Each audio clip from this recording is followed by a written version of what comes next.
you and I have a different idea of what's appropriate to say out loud. You feel the difference? Here, you're not getting upset. You're not getting defensive. You are playing off of their words. Oh, don't be sensitive. No, I'm sensing. I'm sensing X, Y, and Z. And that's going to put you in a much better position to stay steady rather than a weaker position. And the key to each one of these replies that I'm suggesting for you to try is that you cannot let yourself become defensive. I know that's easier said than done, but I want you to play it out. If you were to automatically, somebody says, don't be so sensitive. And you're like, I'm sensitive? I'm not sensitive. What are you talking about? That's getting defensive. And all of a sudden you sound weaker and they sound stronger. Let me put it differently. They sound right and you sound wrong. You hear it? If you were to say, I'm not sensitive. What are you talking about? Me? I'm not sensitive. They sound stronger. You sound weaker. Instead, when you can stay exactly where you are and say, no, I'm just sensing that you and I have a different idea of what's okay to say to each other. Oof. I mean, that is a verbal punch. I mean, that is such a stronger position to keep in that instance. So any time that somebody says, don't take it personally, and you scoff at that, you get upset at that, you look weaker. If they were to say, don't be so sensitive, if they were to say anything else that is a dismissive comment, like it was just a joke, and you joke that, and you start to get you swell up about it and get defensive and start putting up your walls, the more it looks like you are exactly what they say you are, the more it looks like you're more sensitive, the more it looks like you're taking it literally, that you are everything that they say. So you have to make sure that you keep your breath calm, right? And I want you to stay exactly where you are. Try your best to not get defensive. It will really, really make a difference. The next time that someone tries to gaslight you, here's what I want you to do. Number one, if they say, I didn't say that, instead of chasing it and saying, yes, you did, or then what did I say? Which allows them to manipulate the narrative. You're going to slowly respond, that's what I heard. That's what I heard. It doesn't allow them to flip any message, and it keeps you in a position of strength. Number two, if they try to personally attack you and say things like, you're crazy, you need help, you're going to calmly respond, I need someone who's helpful. I need someone who's helpful. What you're doing is saying, you're not the person that I need in this conversation, and you're not being part of the solution. And that's where I'm going. Number three, if they say something like, you're imagining things, you're going to say from a position of strength and assertiveness, I do not imagine facts. Here's where you can get almost a little bit indignant. I do not imagine facts. What you're saying is, I know exactly what happened. I know what my facts are, and I'm not coming away from it. And before I continue, I want to make sure that I give this disclaimer. All right. I'm not a psychologist. I'm not a therapist. If you have legitimate questions about gaslighting, feel free to ask them. I'm going to tell you what I know it to be and what I've interacted with in my line of work in the legal field. Gaslighting is a term that can be thrown around way too easily. Okay, it seems to be a very easy replacement for somebody who just simply disagrees with you that you don't really like. That's not it. So be careful with that term. Gaslighting is a much more serious issue, and the goal of it is to make you question your reality, to make you question who you are and how you make judgments and decisions about things. And a very simple example, let's say you and I are sitting across from each other and I start tapping my pen, and then I stop and I start tapping my pen again. You go, I need you to stop. I go, what are you talking about? You were tapping your pen. I said, no, I'm not. No, I wasn't. I've never been tapping my pen. And I tap it a little bit later. And again, I denied. I said, you're just making things up. You're imagining things.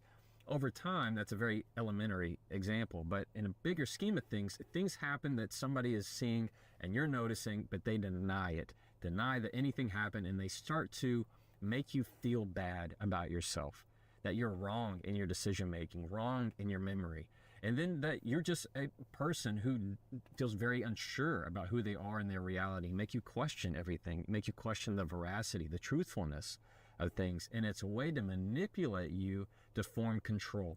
If I were to say to you, everybody thinks you're crazy, and I hate to tell you this, but like all your friends, they hate you. Like nobody likes you. And I do that from a position of, I'm the only one that can tell you this. I'm the one that really cares about you, when really all I'm doing is isolating you. Gaslighting is meant to question your reality. So anytime you get into an argument where you're thinking, I know this. I know that that's not what happened, but this other person is totally denying it. It's a way of lying, but it's even more serious in that they're forming the lie to twist it to paint a picture of what they want you to see versus what the truth actually reveals. All right. So that's the difference. And it's one of the most corrosive things I think can happen in an argument. So in my line of work, I often see people who attempt to gaslight in depositions under cross-examination, because it's a very high stress, high conflict environment where I'm asking them questions. And often when somebody is caught in a lie or caught in a situation where it's not putting them in the best light, the most cunning, the best liars will attempt to gaslight the situation. And this is what it sounds like. They will go, okay, wait. Let's go back. That's a key phrase right there. Let's go back. And they want to go to the very beginning of the timeline to them.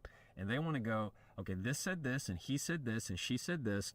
And they want to construct the narrative totally on their own. It's like they're rewriting history, where I have the facts, I have the records, but yet they are starting to just lie. And you can tell they just drop little lies over time, to where at the end result, they expect that the only answer I could possibly have is that they're the one that is the most righteous. They're the one that is the most justified, that everything they've done is rational and reasonable, when really they are just digging a hole and asking me to fill it. This is what I mean. Often gaslighting is, the way I picture it is, they dig holes and then kind of trick you, entice you into filling it. So they'll say some kind of lie, and then you get really defensive and go, that's not what happened. No, nuh-uh. And they go, okay, well, what happened? And they're asking you to just pick up a shovel and put the hole back in it. And then they go to another lie. And you go, no, what are you talking about? And you pick up your shovel and you start filling another hole. So all they do is just go around where you're losing control, like a cat and a laser pointer, that they're holding the laser pointer all over the wall in the different areas of the room, and you're the cat just chasing it from point to point to point, not seeing that it's all about control. It's all about control. The more focused you are on constructing your own bridge, the more they're making yours fall apart without you even seeing it. So the key overarching message when it comes to gaslighting behavior is, the less you say, the less they can control, the less they can do with it. That's why for them, bringing up the past is really just their playground, because they can construct the history of it in a way that puts them in the best spot and you at the most disadvantage. And so whenever you feel like I feel like I'm just chasing accuracy over miscommunication, over inaccuracy, and inaccuracy, it's gaslighting, manipulative behavior. And some of the biggest things to watch out for is talking about the past. And I can't tell you enough, when you get in those situations, you need to say less. Yeah, very short sentences, because it gives them less to play with. That's why when I give you these little phrases to use, they're not big explanations.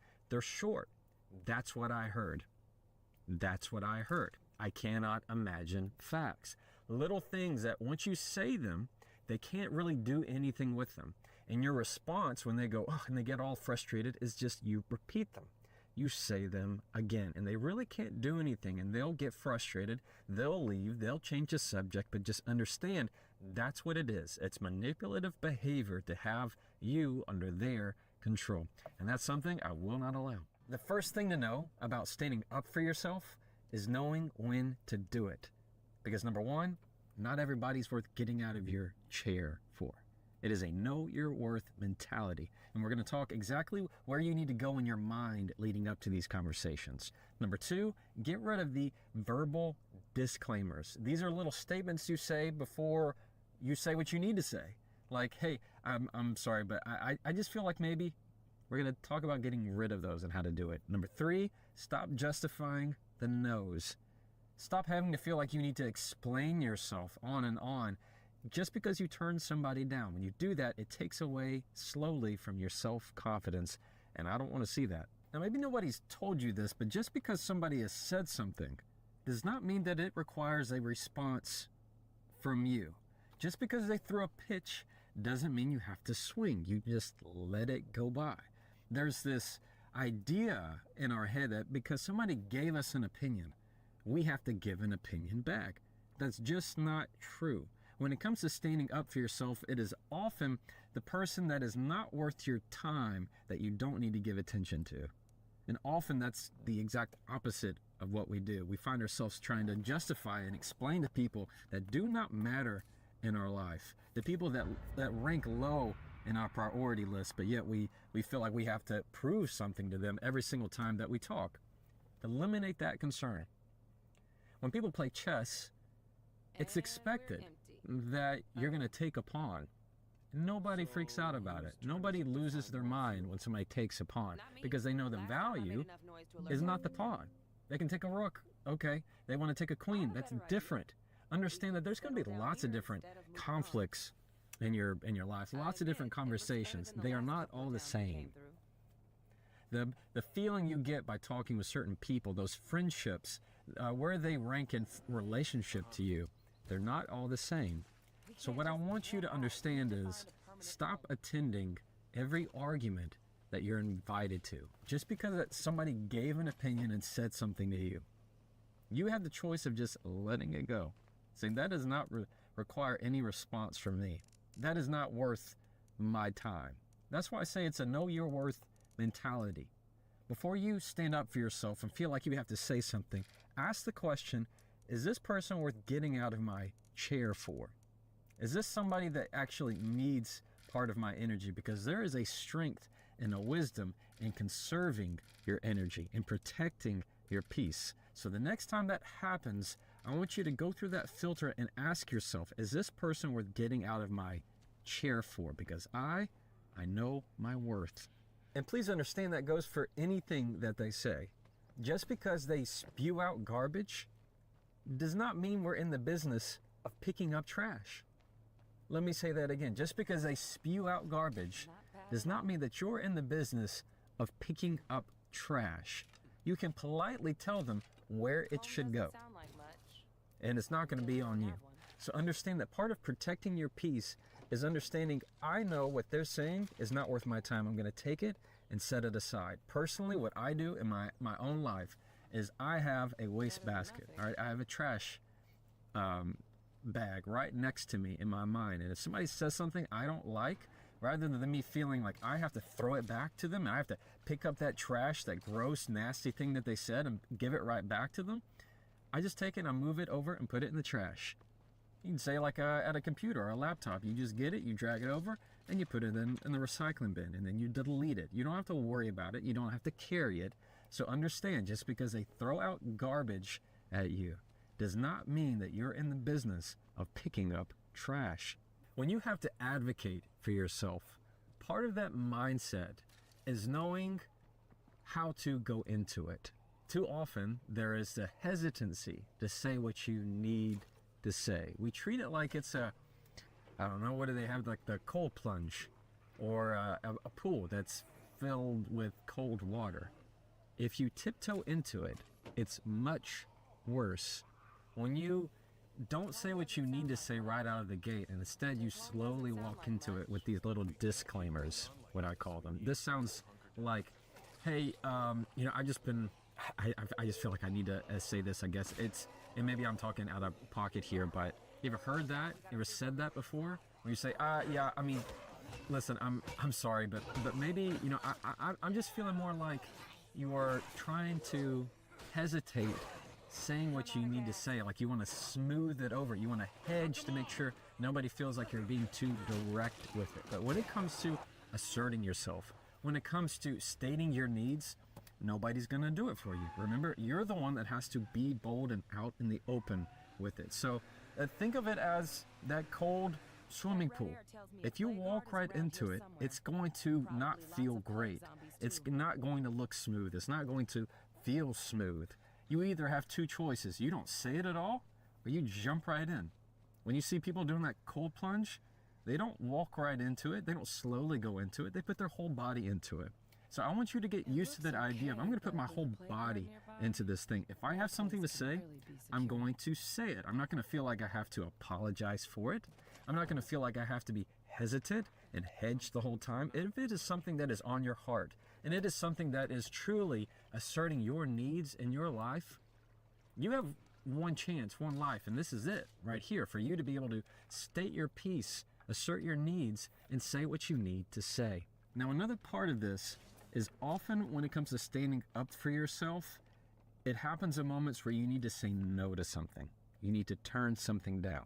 Maybe somebody's invited you to something, you got offered something, and you need to say no, but you don't know how to say it, and you're just not sure you can advocate that you need to say no. Now, we're going to talk later in this podcast about how to say no to certain things, how to decline something and still be respectful, how to disagree and still be respectful about it in those little bitty specific scenarios. Here, this is the point I'm making, of that there are times when you have to say something and they need to hear you say no. And there's a difference between saying no because after the end of it, using that word because to justify it, and just saying no. For example, let's say you asked me a question and I just said no.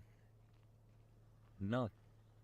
Versus no, because I have that thing that we talked about, and I got to make sure that I take care of this, and it's just been really busy lately, and I've just been so stressed, and so I have that other thing, you see how it's much weaker.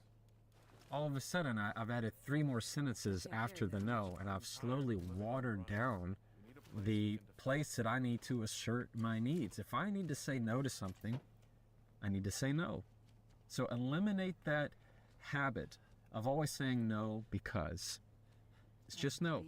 And if they need to ask other questions, they're free to ask other questions, and you're free to say no again. I want you to feel empowered, right, on this idea of just because they asked me something does not mean I have to give them something. Just because they told me something does not mean I have to have an answer for something. Standing up for yourself means that you are in complete peace with who you are and your presence in the conversation. And you know your worth wherever you are in that conversation, or if there should be a conversation at all. So when you need to say no to something, step into that. Don't go with these little verbal disclaimers. You say no to it. You don't say because and add on a verbal, it's like the opposite of a verbal disclaimer. You add in everything afterwards. No, because I'm just feeling X, Y, and Z. You don't need that. The word is no, period. What lots of people like to say and what I support is no is a complete sentence.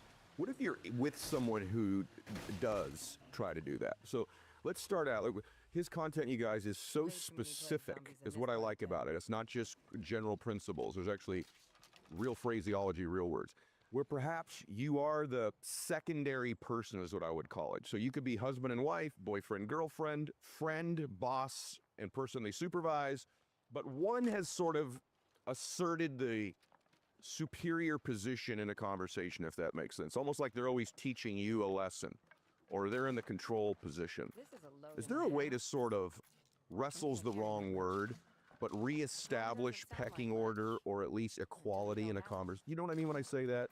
That you have the people that in your life that talk to you as if they're the expert on everything, you're not. They're in charge, you're not. They're picking the restaurant, you're not. Is there a way when someone has that dynamic with you to change that dynamic? I started with one of the hard questions first because I think more people find themselves in visible pecking order conversations almost than maybe they realize. Let's split the dynamic too. Let's say if it's one-on-one, much harder because this person has constructed their whole identity most likely to this facade. If it is, let's say you're in a meeting and that person's trying to establish the pecking order, the other people will change the dynamic for you. You don't have to push back. You just can't be pushed over. Let's say one-on-one with this conversation with somebody who feels like they're more dominant. Biggest thing you're going to do is just not be pushed over, meaning you're not going to continue to chase everything that they say. You're not going to push back because they're looking for that threat. We call it water off a duck's back, where anything that somebody says, you can just say, okay, noted, I got it. No, if I have any questions, I'll ask. This ability to kind of be in the pocket in your communication.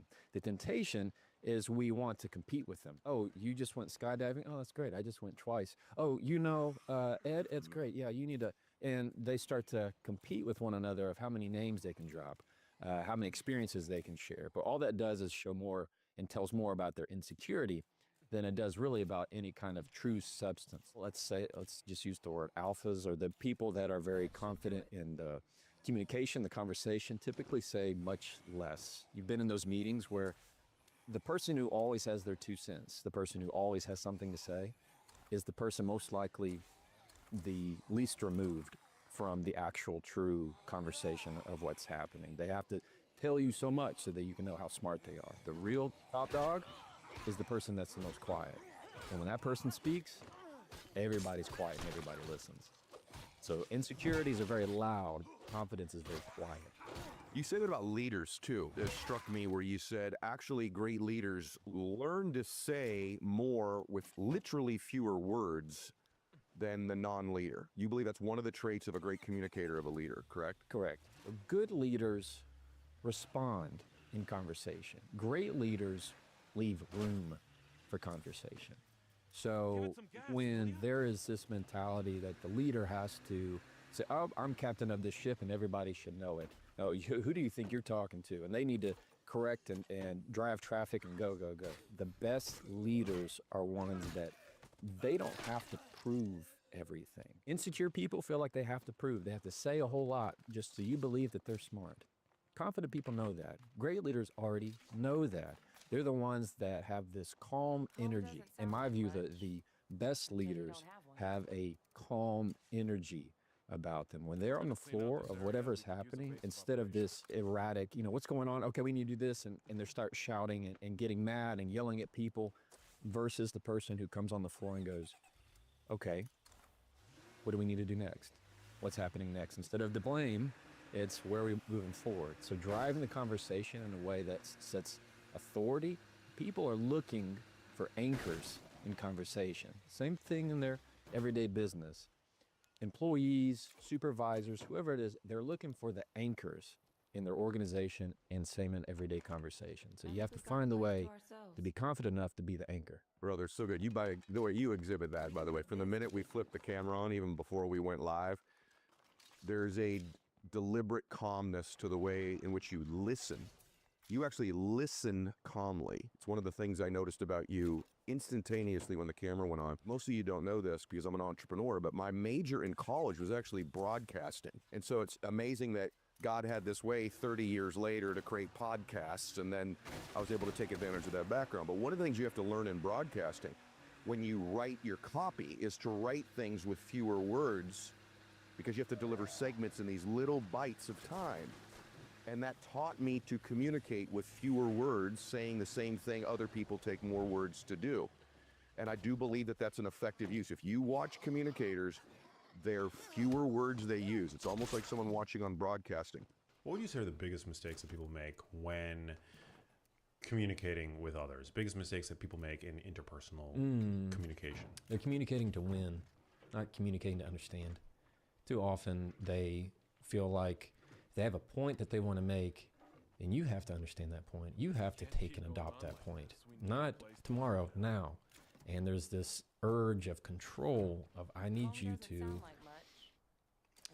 lose to me. I need to win the argument. When really, conversations, especially the difficult conversations and arguments, there's something to unravel, to find the knot in the heart of the matter, rather than finding that everything about it is conflicting. Because as soon as you win an argument, you lose a lot more. I mean, you lose your credibility, you lose that connection, that relationship. If you and I are in a bad argument, and I throw that cutting word at you so I can win just for that moment, well, I mean, what'd I do?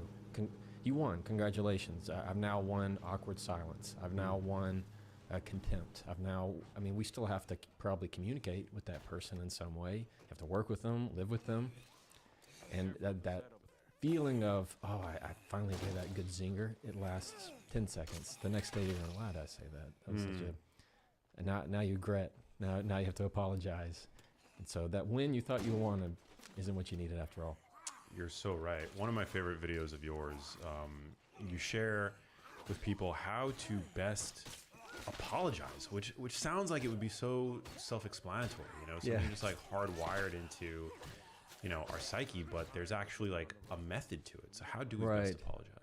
Well, it's more difficult than you think to do it in the moment. That's the hard part. And I break it down really into 3 bite-sized steps that anybody can implement. And one is it's the apology. This is the easier part of I'm sorry, I apologize. It's as simple as that. 2, it is telling them how they feel is reasonable and justified. For example, let's say the first part is, hey, I'm sorry that I said that. Second part is, I understand how that could be upsetting, or you're right to be upset by that. You're acknowledging how they're feeling, because that's really the key, is you have to kind of agree and acknowledge of, hey, how you feel is absolutely okay. It's not the, can you just get over this? It's the acknowledgement part. And the last, third, is showing some kind of future step. In other words, you're showing that, hey, we're going to switch this in the future. And it might be that I understand now that this is important to you, or I'm going to make sure I don't bring up this topic again, or in the future, I'm going to do X, Y, and Z. That's the only way you learn, because there's always those people, Max, that when you apologize and they apologize to you, they're going to do it again. Yeah. Yeah, it's they don't really mean it. But when you have some kind of future plan of action, it's showing that there's kind of a completion of the circle. Yeah, and also I love how you break it down where, it's important to apologize by saying I'm sorry as opposed to I'm Yeah. sorry you, or I'm Yes. sorry that. I thought that was really interesting. Yeah, or I'm sorry if. So a lot of the times they have people that I'm sorry if that upset you. To that you respond, it's not if, it's that. It's a lot of the times they want to make it conditional. I'm sorry if I hurt you, as if they don't know that it did. Or I'm sorry that you. That's a terrible way to apologize. If you always say I'm sorry that you were offended, don't apologize for their feelings. Apologize for what you did. Apologize for what you said. So it's always I'm sorry that I. That's taking that extra step of accountability. What is it about your background as a lawyer that has given you such a unique skill set? It's a little bit of mix of my own personality and law. Like law school teaches you how to read the law. It doesn't teach you how to read people. And so I think some of that is just a natural inclination of my own personality. If I were to say what trial experience does as an attorney, meaning you're dealing with litigation, parties, courtrooms, hearings, is that it allows you to see the conflict. It's very easy to kind of, instead of being right up in it, it's that power of detachment of I can see the communication happening while I'm talking to that person as if I'm watching it from a movie. And having that wherewithal helps you go, no, this is how I need to tweak this. This is how I need to prepare this. Because when you're dealing with that difficult witness on the stand and you have 12 jurors who are watching a judge, a bailiff, and court reporter, you're not just thinking of your next sentence. You have to think of how it looks in the entire picture. What's it going to make not just that person feel as you would in regular communication. It's all the more important that it's how the others are going to feel about that interaction. So that's where it comes into this power of seeing it from a third person point of view. So how should we seek to make others feel about us when communicating? Is it all about just garnering likeness? Or like how should we approach each interaction? Like, is it we want this person to like us, we want this person to respect us? I mean, maybe there are some people out there that appreciate being feared by others, which I think sounds actually quite pathologic. Yeah. But yeah, like what should be the goal of, I mean, I guess it might differ context, in different contexts, but like, yeah, what is the goal of like a healthy communication style? Any healthy communication style is one where everybody is, for the most part, a balance. So there's not too much pressure from you and not too much pressure from me. It's not that you want everybody to like you. Now, that's an innate thing, I think, within all of us. Like when you meet somebody new, meeting you for the first time today, there's always an intrinsic part of me is I want this person to like me, vice versa. And how you communicate, to me, the only way to do that is to be as authentic as possible. When somebody is trying to be somebody they're not, we sense it. Like when somebody's on the stand, the jurors have a sixth sense of if that person's being genuine or not. You can see that on social media. Somebody does a post and you go, there's something about this that feels off. It feels fake. They feel like they're trying to gain maybe sympathy, or maybe somebody is faking an emotion. Anytime you try to pour icing too much on somebody, if all I did was just compliment how great you were and how wonderful you are, sounds good for a second, but then you go, that's the more you say, the less I believe. Yeah. And there's this element of, now something about this is a facade surface of some sort. And what I teach and what I outline in the book is when you want to communicate truly, it's all about path of connection. Instead of always seeing things as a conflict, it's a way to connect to somebody. And you do that by, one, saying things with control. I mean, you're controlling your not just your own body, but acknowledging and being able to recognize the symptoms in other people. Two is to say things with confidence, to be able to assert yourself in ways that you can speak your needs more directly. Because I think that's a crucial element of real communication, is when you are having that heart-to-heart, when I can share that and say things to you directly without feeling rude or that I'm taking advantage of you or manipulating the situation.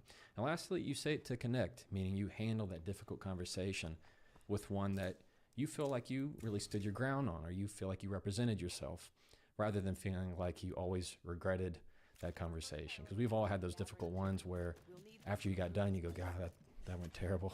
Or I don't feel like I represented myself well. And that's, I think that's the way that you try to handle almost any conversation you can.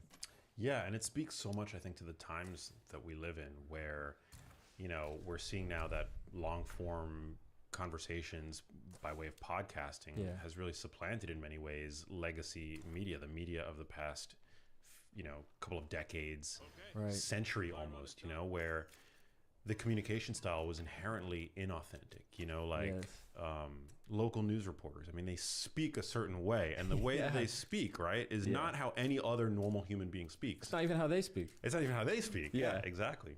I think you're right. I believe that when COVID hit, it changed a lot, because you saw people for who they were. You saw people just posting from their phone, hair all messed up, just rolled out of bed, messy bun, the whole thing. They're just real. And slowly, I think we're transitioning more to wanting to see the real, not the polish, not the fake, the facade. They truly want to feel that. I mean, a lot of your most followed creators that are not celebrities, they don't have, if you see ones of somebody putting on their makeup, right? I mean, that's what a lot of women do, and it's real. Or guys that are just getting done with some kind of workout, or they're talking about kid stuff. It's people are looking for the real. Same in communication. They just want the real. What about for people who struggle to find their authentic voice? Yeah.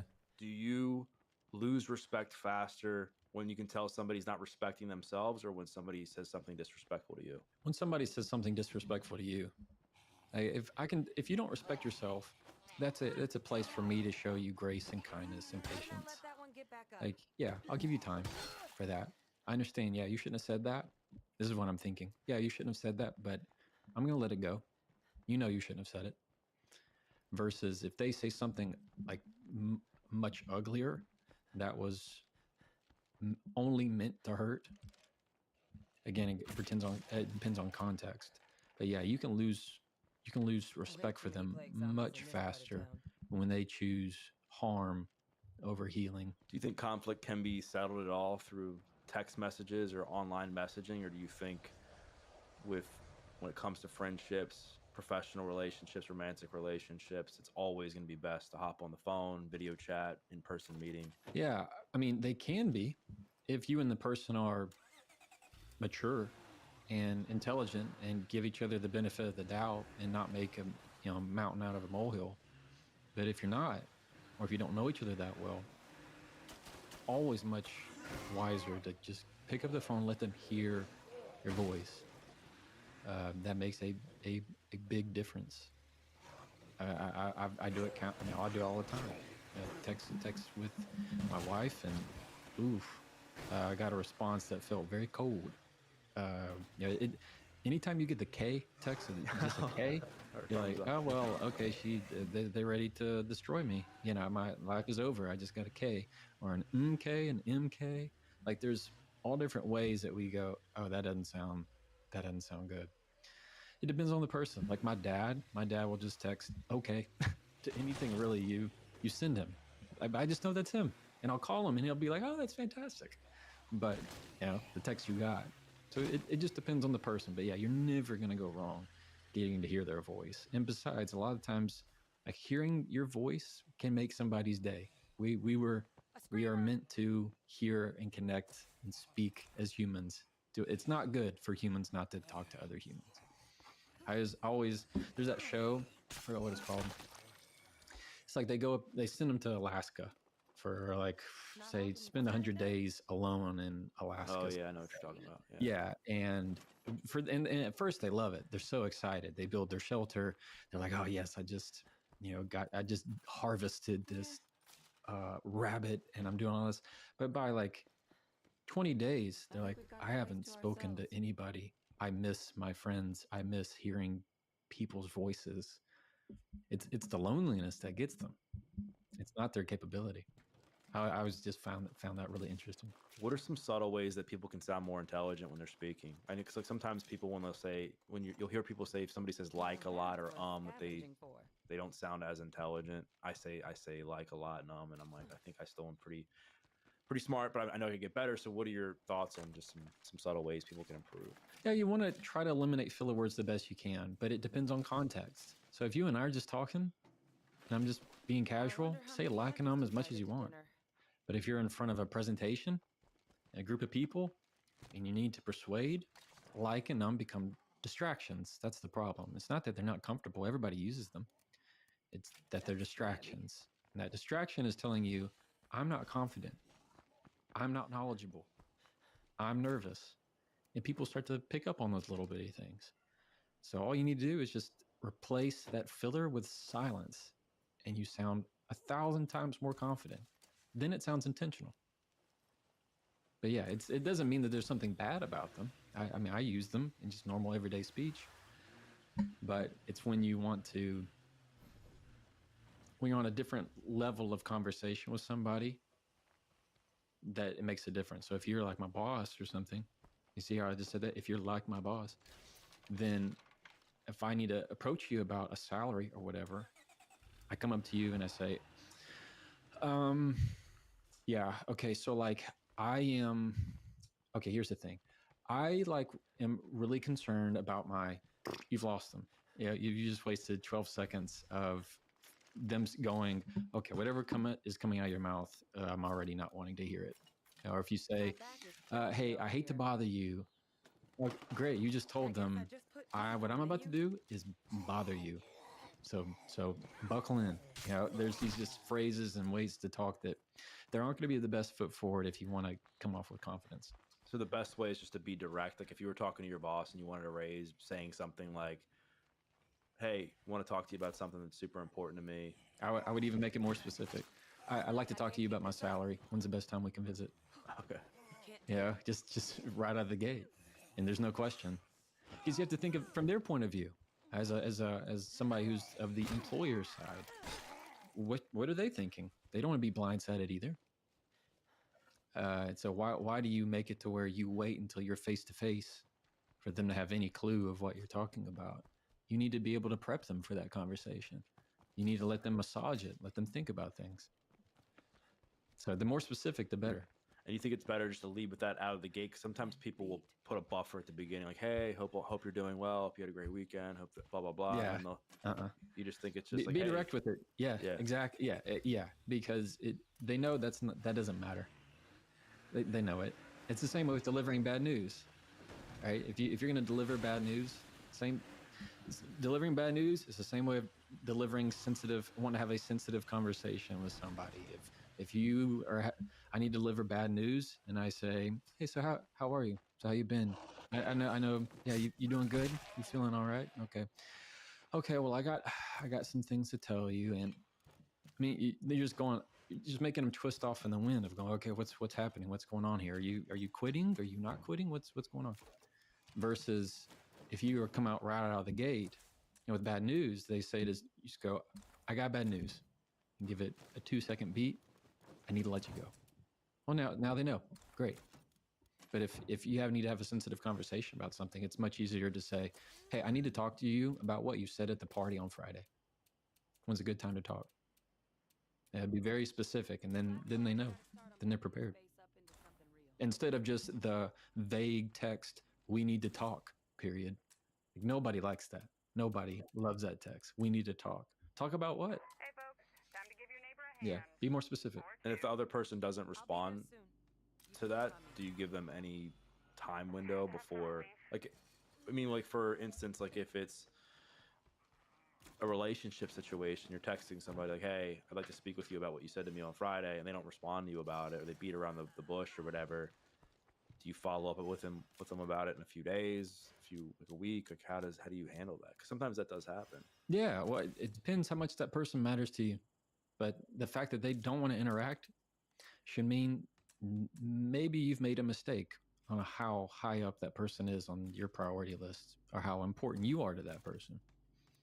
Because often, people will want you for what you give them, not the other way around. And so if they're not willing to talk with you and reason with you and empathize with you and listen, I see a screamer. they may not be your person. They might just want to use you for whatever. I feel like if they're not one to engage, that is a big red flag of they don't value you as much as you think they do, which is a hard realization.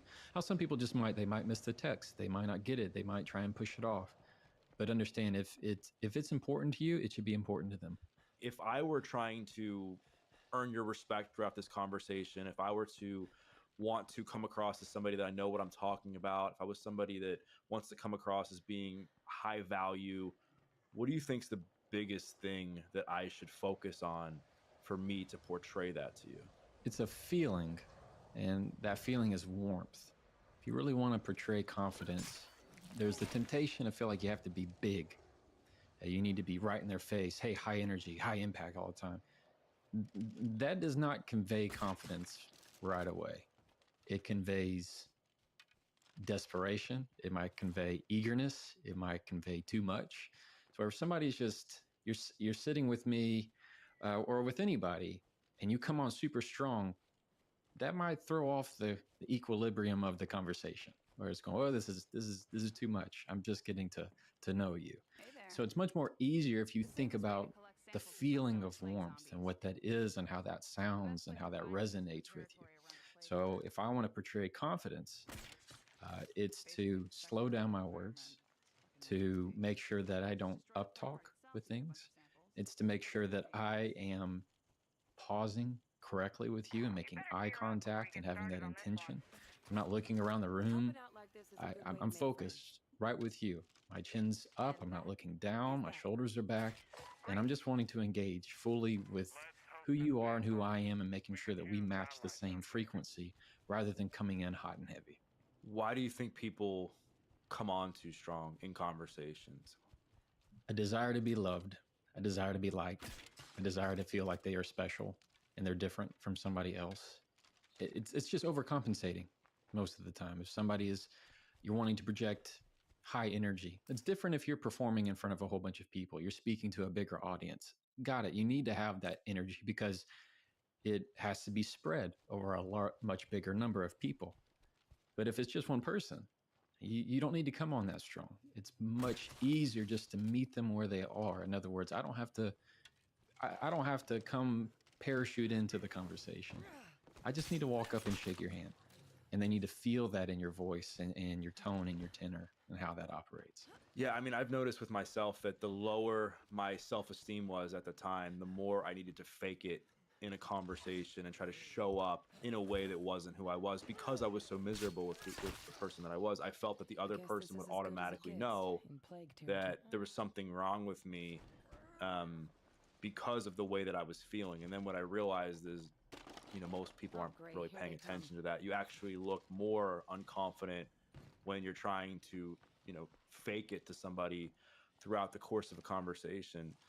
Like, I'm wondering, I know for me, it helped me a lot to work on myself through other mechanisms, fitness, my relationship to myself, my personal relationships, purpose, and so on, that allowed me to be able to, I think, sit here and be able to have these conversations like this.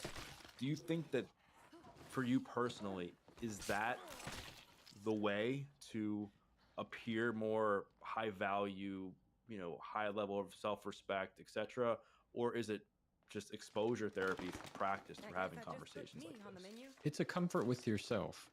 Exposure helps just by repetition. You can only know so much. It has to have application, but it comes from within. Now, I see this a lot of time at a jury trial. So as a litigator, I go to court, and often I will have a witness, or I'm cross-examining a witness who is trying to be somebody they think the jurors and the jury want them to be. They need to portray maybe they need to portray sympathy, hoping to gather sympathy from the jury. But people have a sixth sense about them. We can just tell. There's no way to really put words to it, but it's very easy to go, that person is not being true to who they are. Something is off. I can't describe it, but I can just feel it. I can hear it. You know it when you see it. And so there's that temptation to be something different than who you are, but that typically draws away. It rarely, if ever, gives you the outcome that you want. Authenticity is being exactly who you are on the inside as you are on the outside.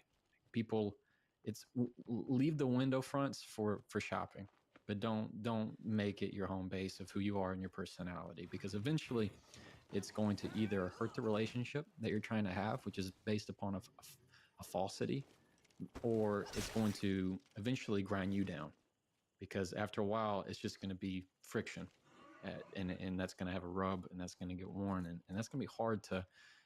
You're going to have that identity crisis further down the road. Much better to be who you are now. Yeah, we often have that problem with overcorrection, right? Where if we're feeling a lack of self-esteem, we want to overcorrect it by trying to portray that we have a higher level of self-esteem than we actually do, and people can pick up on that right away. But I will say, I think on the opposite end of that, like, I can tell a lot by somebody when they shake my hand. If they have a weak handshake, I can just tell, like, they're struggling, they got something going on, they have a low level of self-esteem. Maybe this is me overgeneralizing, but for the most part, that's just maybe my perception and my bias. And people who walk with and looking, at the ground when they're walking, because I did all of that and I wasn't very confident. Hey there. So See you later.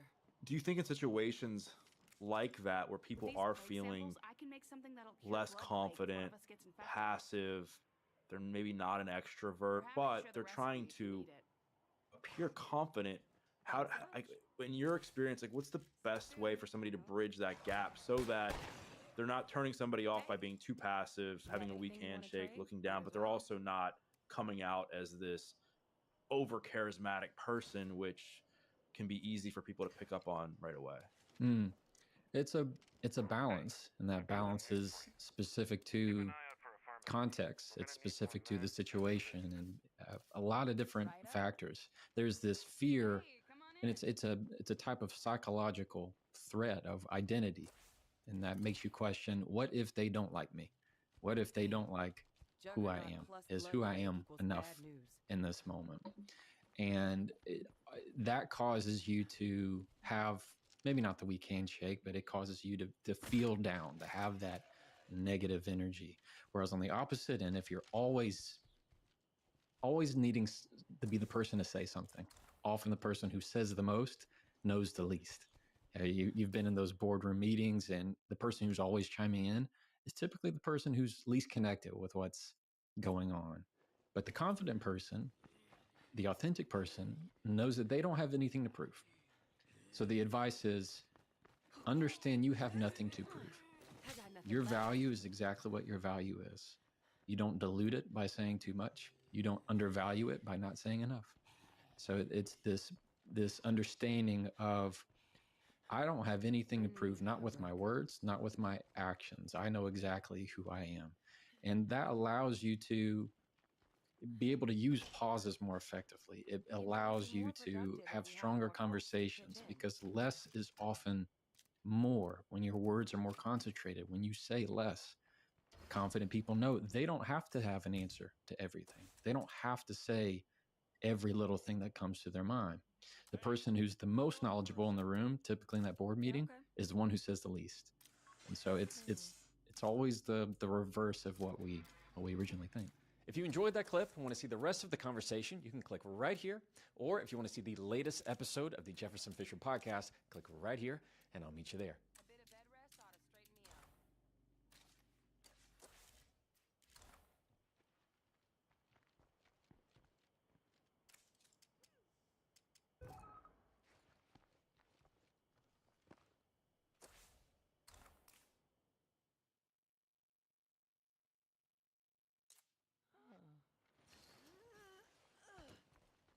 When it's time for that difficult conversation, number one, don't begin with, how are you?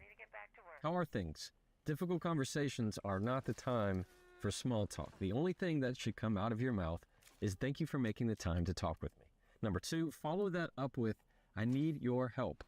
I need your help knowing how to feel about this. I need your help knowing what to do about this. When you say, I need your help, it takes it from opponents to teammates. And number three, end with how you feel about the conversation. I feel better having talked with you. I feel more settled after discussing this. And the key is you then end it with, so how about you? When you say, how about you, you are getting them to connect with you to say, how do you feel about this conversation? Do you feel better about it, or do we need to continue to talk? Now, when I get questions about how to have a difficult conversation, it typically revolves around having to deliver bad news, meaning there is something negative that you need to say to someone, and you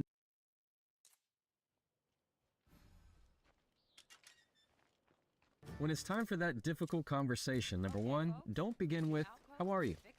How are things? Difficult conversations are not the time for small talk. The only thing that should come out of your mouth is thank you for making the time to talk with me. Number two, follow that up with, I need your help.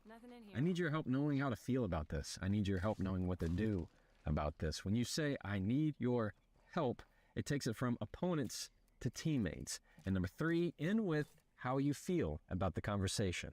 I feel better having talked with you. I feel more settled after discussing this. And the key is you then end it with, so how about you?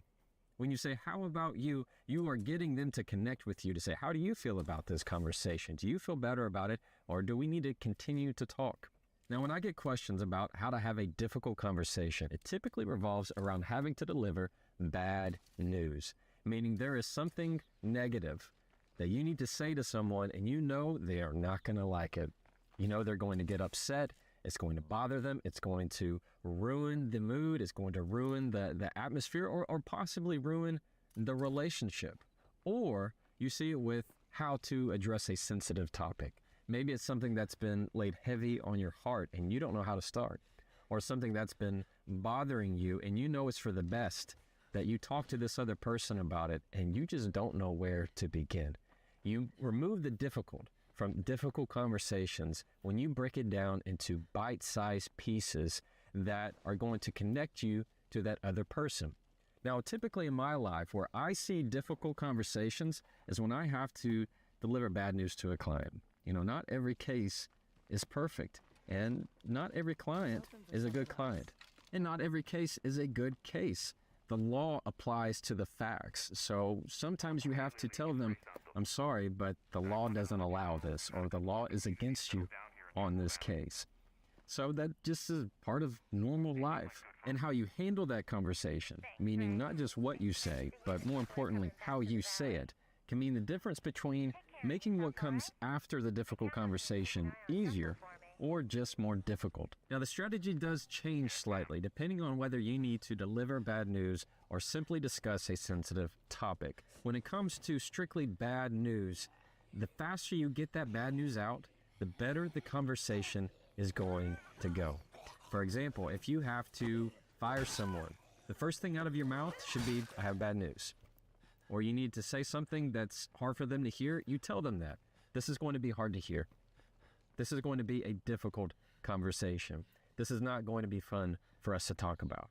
You give them a pause, and then you deliver the bad news. In that moment, directness is also kindness, all right? And when it comes to sensitive topics, it's much easier to follow steps 1, 2, and 3, where you're going to say, thank you for talking with me. I need your help. I feel better about this. So let's go through a everyday typical conversation where you need to say something that's hard for them to hear. So let's assume you need to have a difficult conversation with someone, and let's make it about something they said, a comment they made at a dinner with friends last week. You tried to let it go, but it's just not happening, and you know that you need to talk with them about it. If you're following rule number 1, what you're not going to do is begin with, so how was this work? How was this work today? When you know good and well that's not at all what you really care about. Because what's worse is when you make them talk about work, and then you just drop the hammer and say, oh, that's nice. Listen, you remember what you said last week? That's a safe way to set this up for failure. Instead, what you're going to do is set aside time and say, hey, when you have a moment, can we talk about something? Next, you're going to go to rule number 2. I need your help. I need your help knowing how to feel about a comment you made at dinner last week. I've tried to let it go. I have dealt with it and just kind of simmered on it in my mind, and I need your help with it. Then have that conversation. Tell them what they said. Tell them how it made you feel. And that's the difficult part, is that you have to express your own thoughts, and nobody can do that for you. But what makes it easier is when you lead with, I need your help. People love to be helpful. They want to be helpful. Rather than coming in and making them defensive and going into attack mode. When you can say, I need your help, it doesn't feel like you're sitting on 2 separate sides of the table, right? It makes you feel like you've instead scooted up a chair beside you and said, let's sit together and look at this problem that's on the table in front of us, and let's work through it together. And when you're able to have that conversation and say what you need to say and get it all out, or maybe you just need to hear their perspective of what they meant by their comment last week, it's going to make it better and bring you closer together, because it's the difficult conversations that allow you the chance to dive deeper into your relationship and grow and build. And then after you've had that conversation, number 3, you're going to end with, I feel X. I feel better. I feel relieved. I feel more settled. I feel better knowing your perspective or where you're coming from in it. And then you ask, how about you? Or how are you feeling? What do you think? Get that connection just a little bit closer to wrap it up in a bow and say, hey, we just went through something that was a little difficult. We went through something that was not easy, and let's walk out of it hand in hand. Let's walk out of it together. Whatever it is, you have that meeting of the minds to say, I feel okay about this. You feel okay about this? Got it? Good. All right, I'm going to take a question from a follower. This one comes from an email. In case you didn't know, I have a weekly communication newsletter where I send out one communication tip right to your inbox totally for free. And in response, you can ask questions like the one I'm about to answer right now. But this here, I have my other phone. This is the one that I typically use.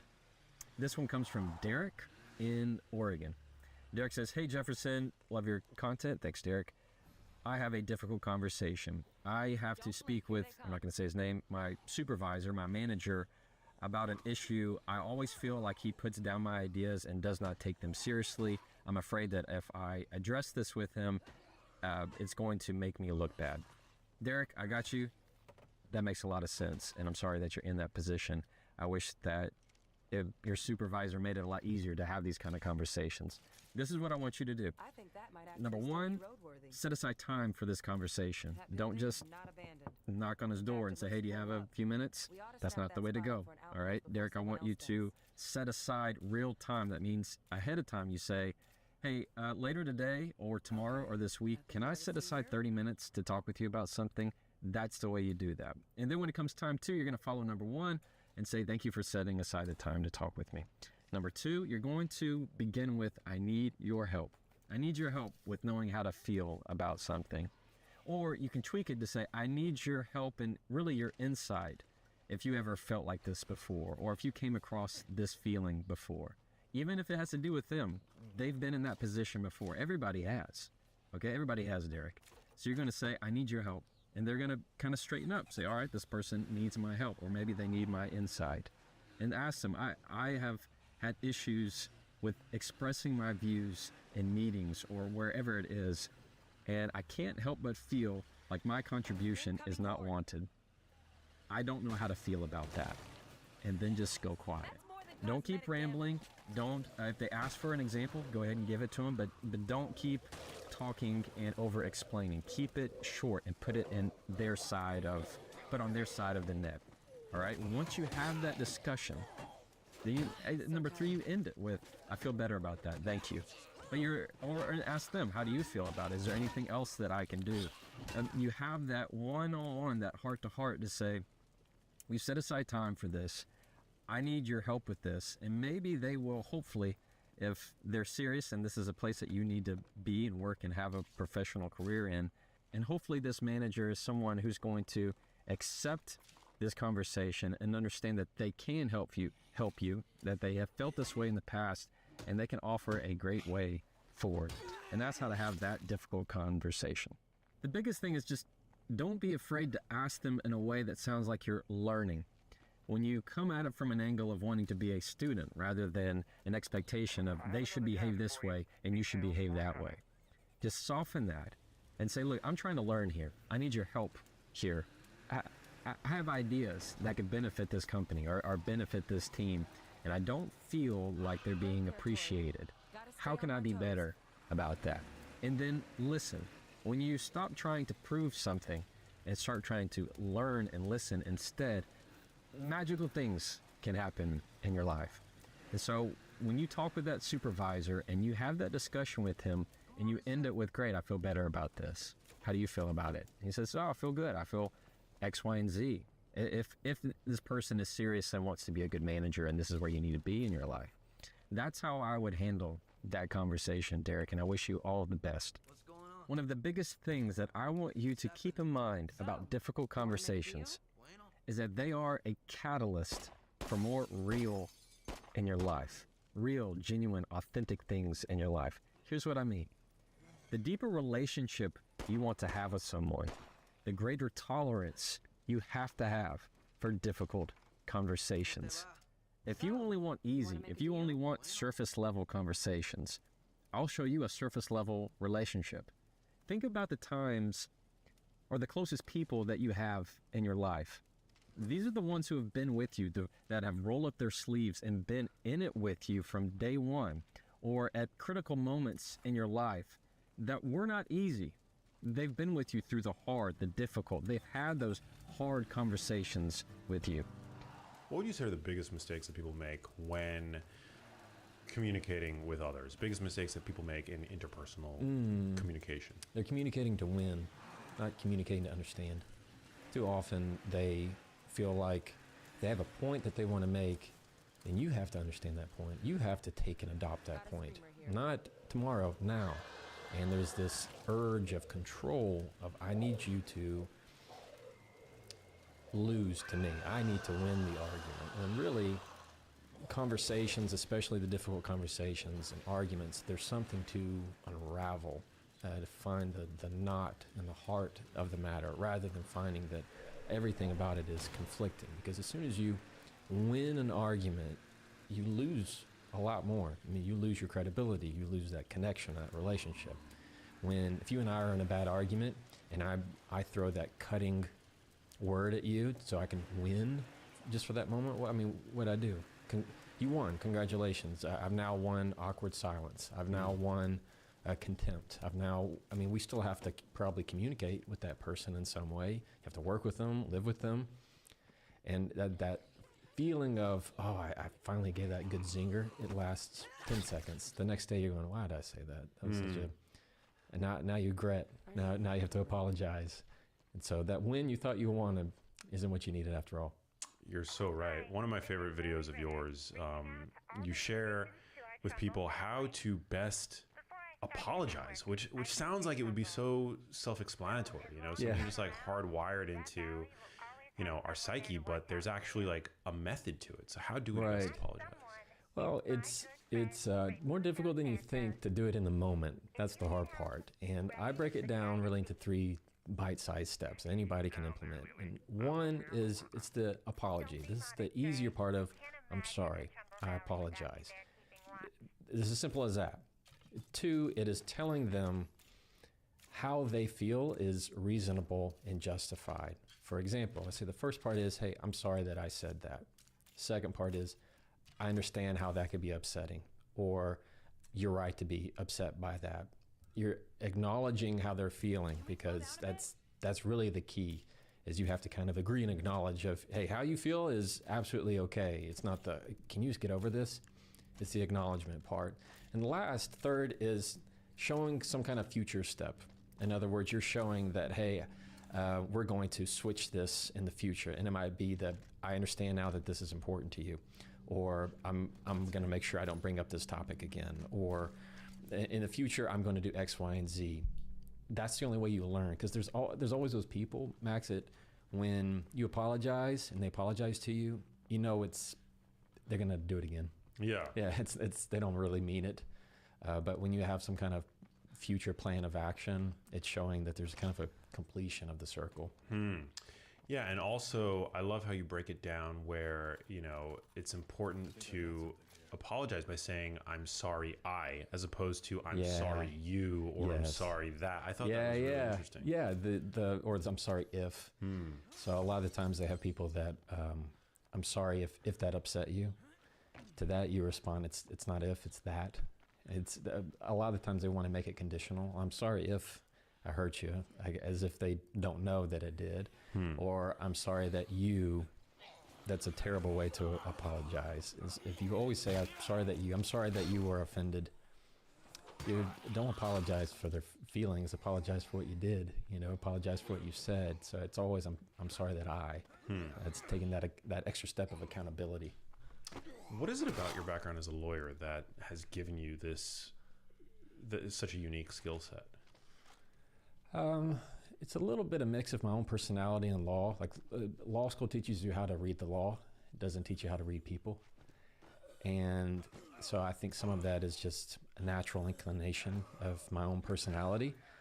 If I were to say what trial experience does as an attorney, meaning you're dealing with litigation, parties, courtrooms, hearings, is that it allows you to see the conflict.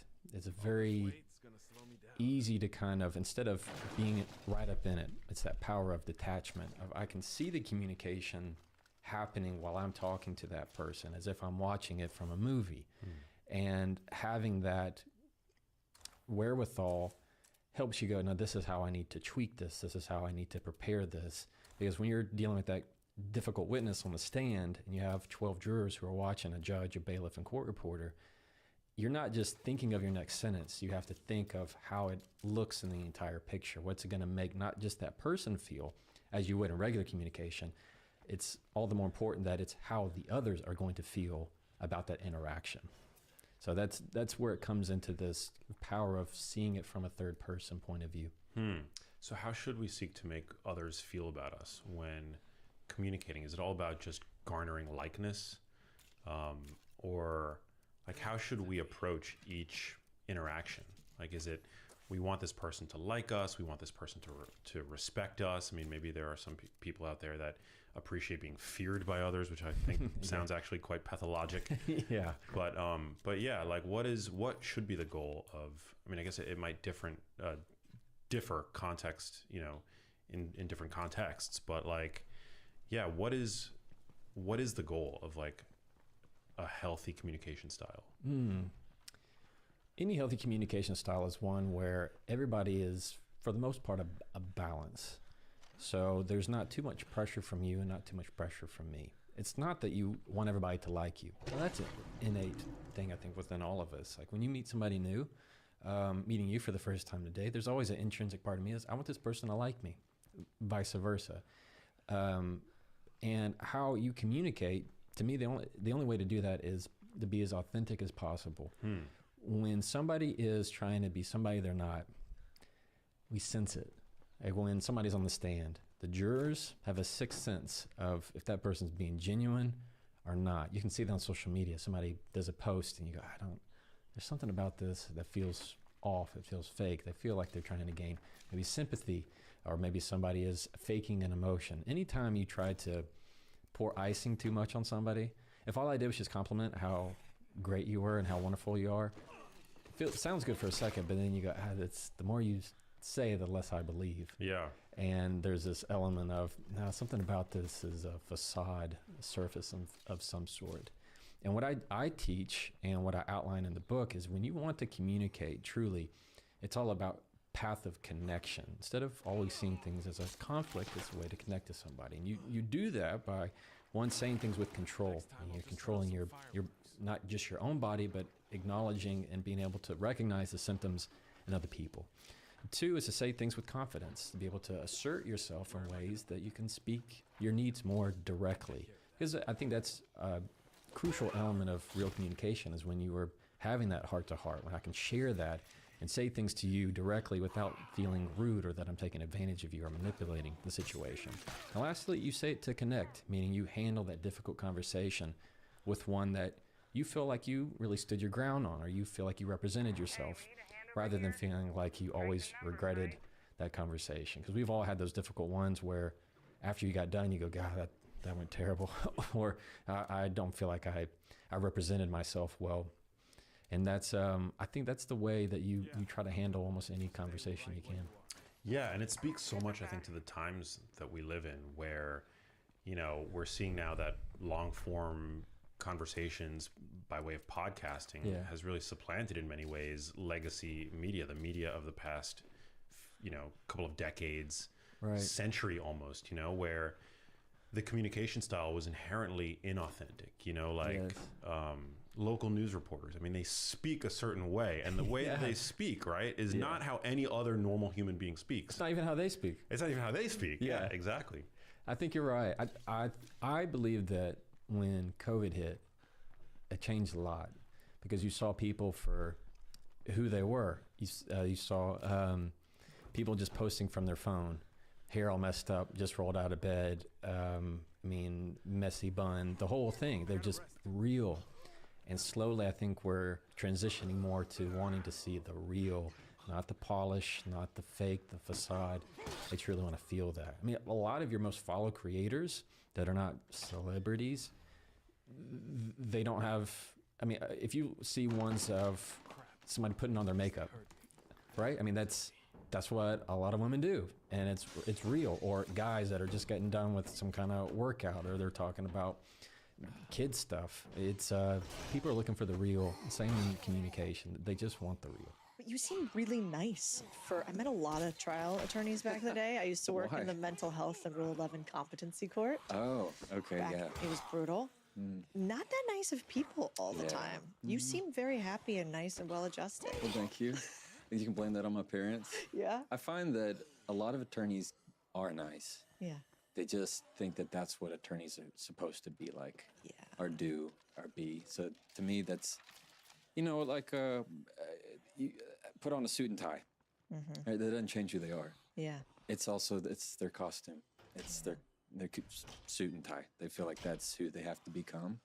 And so a lot of them I am personal friends with, and they are great. I mean, you see, they're married. Somebody liked them. They have, you know, somebody liked them enough for a little bit to have kids. And then when you get in trial with them, they turn into different animals. Interesting. Yeah. But Are you a different animal when you do trial? No. No, you're the same? Same. So I find it to be a great leverage point, because people feel like I had this one time, it was a good friend. We were in trial, and this was halfway through, and he goes, "Man, I hate trying cases with you." I said, "What's going on?" He said, "I can't get mad. I can't get mad." I was like, "Oh, is that right?" He goes, "Yeah, I typically have another attorney who messed up, or I can start blaming them, and then just say they don't care about my client, they don't care about people, and start making them." It's like, I can't make a villain out of you. I can't make an enemy. And so it just happens to be something that everybody's looking for. We do something, and then we're trying to slowly find people that we can just blame it on. Yeah, I liked that line you had, actually, which was basically essentially that some people need a villain to validate their behavior. Using kindness prevents you from giving them an enemy. Yeah. How do you kill someone with kindness? There's a theory that I like to put, and it's just being in the pocket. Like with music, you have people that are rushing the tempo and people that are dragging. But when everybody's in rhythm, the drummer's on the beat, everybody's in line, piano's good, and everybody's bass, everybody starts to nod their head. Like, I got this, I feel good, I'm not rushing. Same thing with your personality. If you're somebody that let's say I sit down and I'm really, really anxious. And like, I just love things. I love talking so much and you're going really fast. It's easy to feel that rise up. But when you're somebody who slows down, it's like easier to calm down. You just kind of kill them with kindness to where if whatever they say, okay. It's not like I have to be direct with you, I have to battle you. It's this kind of weird martial arts, just be like water kind of thing. Well, you kind of did it right there. You know, when he says something that could be kind of incendiary and you could have defended against, which is, I can't get mad at you. Like, I hate trialing you. Right. And your response was fascinating. You just said, oh, is that right? Yeah. Is that right? Is that what you do to deflect sort of villain-like behavior? You just get curious and ask questions? Yeah. People would say, you hear a lot in communication advice, you got to get curious. And I find that word, it can be kind of overused. I think it's right. It's spot on. But curious is often something that suggests that you have to really be interested. And sometimes it's not the case. I don't have to be interested in their bad behavior. It's more of this mindset that you go into of water off a duck's back, where you can say whatever you choose to say. I can choose what I want to say. And a lot of it, people have a lot of opinions. You can keep it all inside your head without sharing any of it. So a lot of people were just these, all we do is create opinions and opinions and opinions. We want people to go with us. But I think the real power is just understanding you need to have fewer opinions and even fewer that you share. I feel like on social media, that's all we tend to do. But yeah, making yourself an easy target, also making yourself a villain for somebody's behavior. They want to blame it on you for making them behave a certain way or something like that. So it's really being able to not mind, because people feel like just because you said something, I have to have an opinion on it. Or just because you said something, I have to throw it right back. And it's not baseball. It's not tennis. It's not volleyball. I can just, if you say something ugly to me, Cody, and I could just let it fall.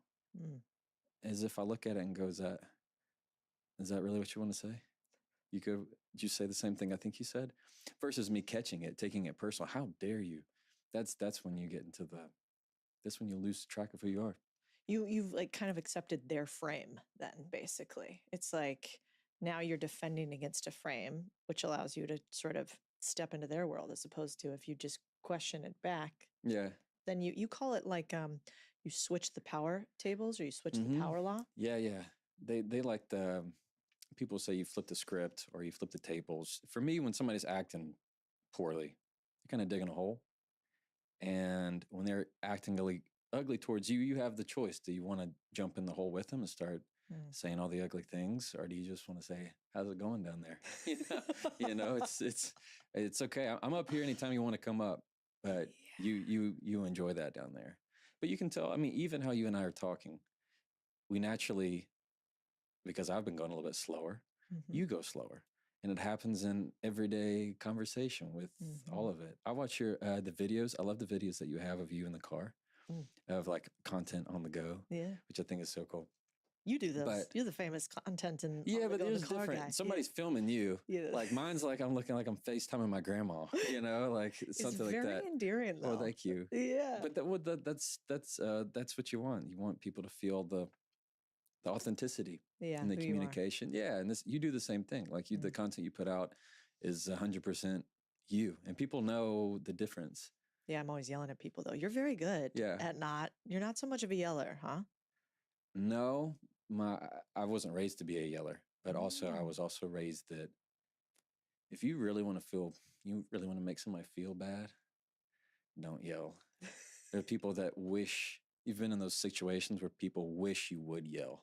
Like they feel like they're in the doghouse so bad that they just wish that you yelled at them. They need that because they'll do it to themselves. But also, if you're a yeller, if all you do is stay like a level 8 or 9 all the time and you're always angry, people don't know the difference between what's a level 10 threat and what's still just your norm threat. So what really is the difference? Now, if I'm always at a 3 and then I need to raise to an 8, you can better believe they're going to listen.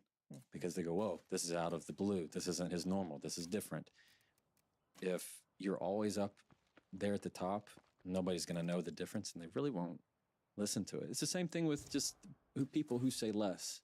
You know, when people are in the habit of saying less, and choosing their words, more people actually listen. It's like the economy of words. The less you give, the more they will listen.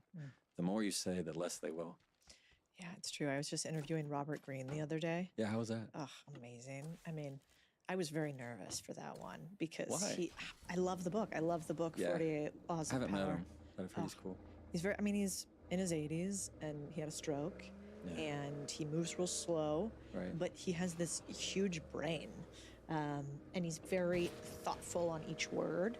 And he's not playing any games. He's not really trying to make you like him. He's not. Well, he's 80, right? I mean, like, I wouldn't either at that age. We hope not. Yeah, you know? I yeah, hope yeah. by then I kind of don't care. Yeah. But he has what I like about him, but you do a lot of it in just your own style, is he says sort of the quiet part out loud. And he's honest about human nature. Yeah. And then he uses all of these examples through history in order to overlay it. I don't know. Have you ever read his book, the hard copy of the 48 Laws of Power? So I have it, and I know enough of it, but I haven't studied If you it. open it, I wish I had. He gave me his example of it, but in all the margins are sort of like these notes that he writes. It's cool in the book. It's almost like if you had taken your book and then everything that was in your book, you had put your thoughts about your writings how in the book. cool. Yeah. And actually written it in there. Oh, And that's it's all in cool. red, and it's these quotes. Like there'll be a little Machiavellian story. There'll be a little story of Churchill. Is that the along one sides. where the binding of it has one side it's his face, the other's Machiavelli? Yeah, that would be, yeah. Okay. It's very thoughtful. I just left. I just got here from Bastrop from Ryan. Yeah. and he showed me that book in his library. Oh, that's yeah. wild. Yeah, that's the only it's one reason of I my know. favorites. How small Yeah, the world. world's weird. As any new debut author, I, for good or for bad, have been looking at reviews online because you want to know, are people going to like the book? That's the whole. You get very nervous. Are you going to deliver on the message? And the reviews have been so kind and wonderful. And there was one that hit me yesterday that I randomly saw that I wanted to share with you. It's very short. I know you can listen to it. Just bear with me. I know you can do it. Listen, you are not a target. I was once told by my husband, you are an easy target and everyone knows it. Time and again, I walked away defeated, even with my children. Jefferson showed me what I lacked was communication skills. From his social media, I started applying these answers to difficult situations. Let me be clear, this is not a book of his social media quips. That's what I thought it would be. No, it is learning to understand where people are and to adequately communicate with them. It's teaching to deepen relationships by way of strong communication skills. You are not a weak person for purchasing this book. You are strong and courageous for recognizing there is a better way to bridge a gap, create healthy boundaries that work, to not get sucked down a rabbit hole, to not think you've lost your mind. I highly recommend, and I'm starting my second read through. Kindle edition is an easy read. Bless you, Jefferson, for exhibiting love for people. I was just taken aback. I was totally blown away by this. I have no clue who this person is. In fact, they didn't even leave their name. It just says verified purchaser. This is my point with this is I want you to know where to go in your mind when conflict comes your way. You are not a target. And if you felt like you've been your whole life, this is where it stops. Rule number 1 in my book, there are 3 rules. It's rule number 1, say it with control. Number 2, say it with confidence. Number 3, say it to connect. And the whole focus of rule number 1 is you can't say anything about what I teach you, whether it's my phrases, my quips, my little words, everything that I can give you. None of it matters if you do not say it with control, if you do not first regulate yourself. So we're going to talk about in this episode what I want you to think about when conflict comes your way. Anytime that somebody says something that you weren't expecting, your body naturally, through its biology, reacts. People think that fight or flight is something that has to happen when you come with physical contact. No, that's not true. It happens every day in these little micro moments. Even when somebody just flatly disagrees with you. When somebody disagrees with your opinion, or they say something you don't like, or they call you an ugly name, your body goes, hey, brain, I didn't like that. And the brain goes, give me a second. Yeah, no, we definitely didn't like that. And it naturally reacts. You have a scowl on your face. You want to say something back. You get heated. Your neck and jaw get tense. All biological, all normal, all natural. So what do you do with that? Rule number 1 in my book is you use your breath as the first word that you say. And the reason why is because it adds a distance between what they say and how you respond, which gives you time to regulate yourself, to think of the quips that I give you and the sentences I give you. And it also, the other benefit is it allows the other person to calm down theirs as well. Gives time for that analytical side to take over. Every day, there are little things that tell your body, I am threatened. Somebody cuts in front of you in traffic. Somebody merges. Somebody's riding on your bumper. Your body goes, I am threatened. That's where road rage comes from. I feel threatened in this environment. When you're talking with your kids, when somebody says something to you that they disagree with your opinion, they dismiss your idea. You don't like that. Your body's saying, hey, that feels threatening to me. I want you to do something for me right now. Now, if you're driving, don't worry about it. If you're walking on the treadmill, don't worry about it. You can do it later, do it in your head with me right now. I want you to think of behavior that somebody does that really, really upsets you. And we're going to put a label on it.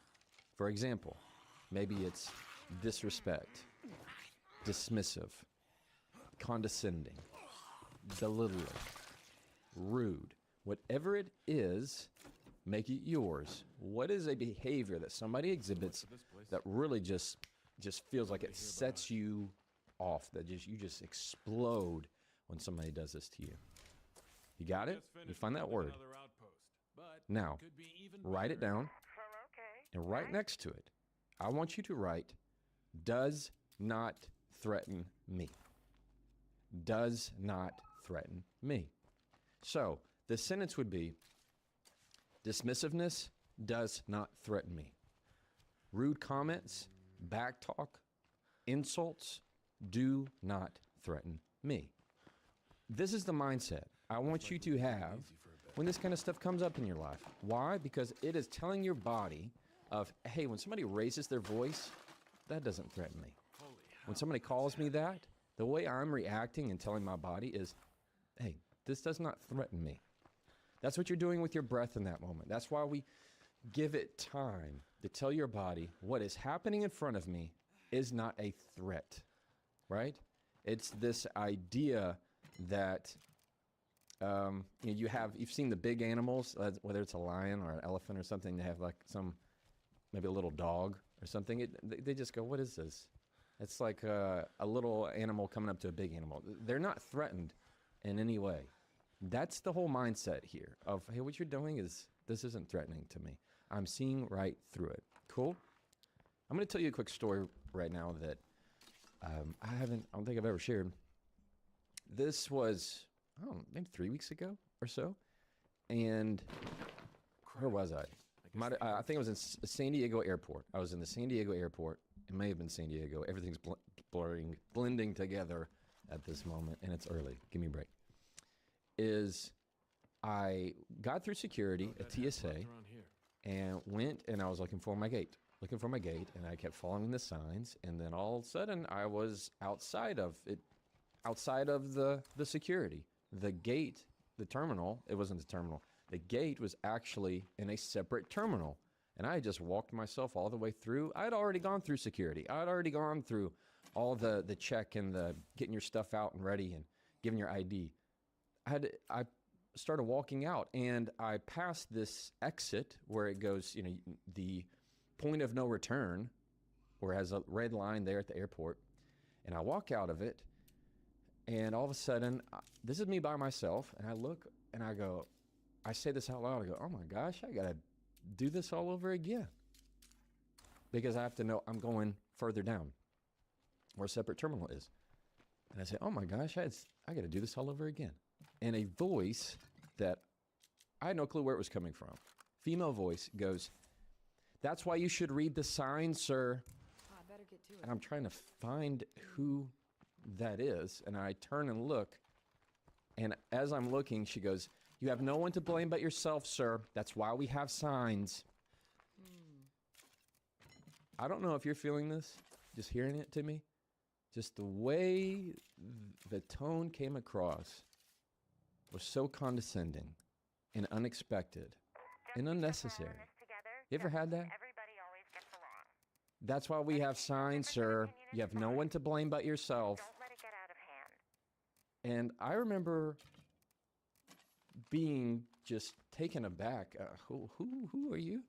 And it was a TSA agent. Now, if you're a TSA agent, I know not everybody is rough and can be terrible. And hey, I'm an attorney, for crying out loud. Not all attorneys are bad. There are some TSA agents that are wonderful. There are some people that are bad. We all have bad apples in every profession.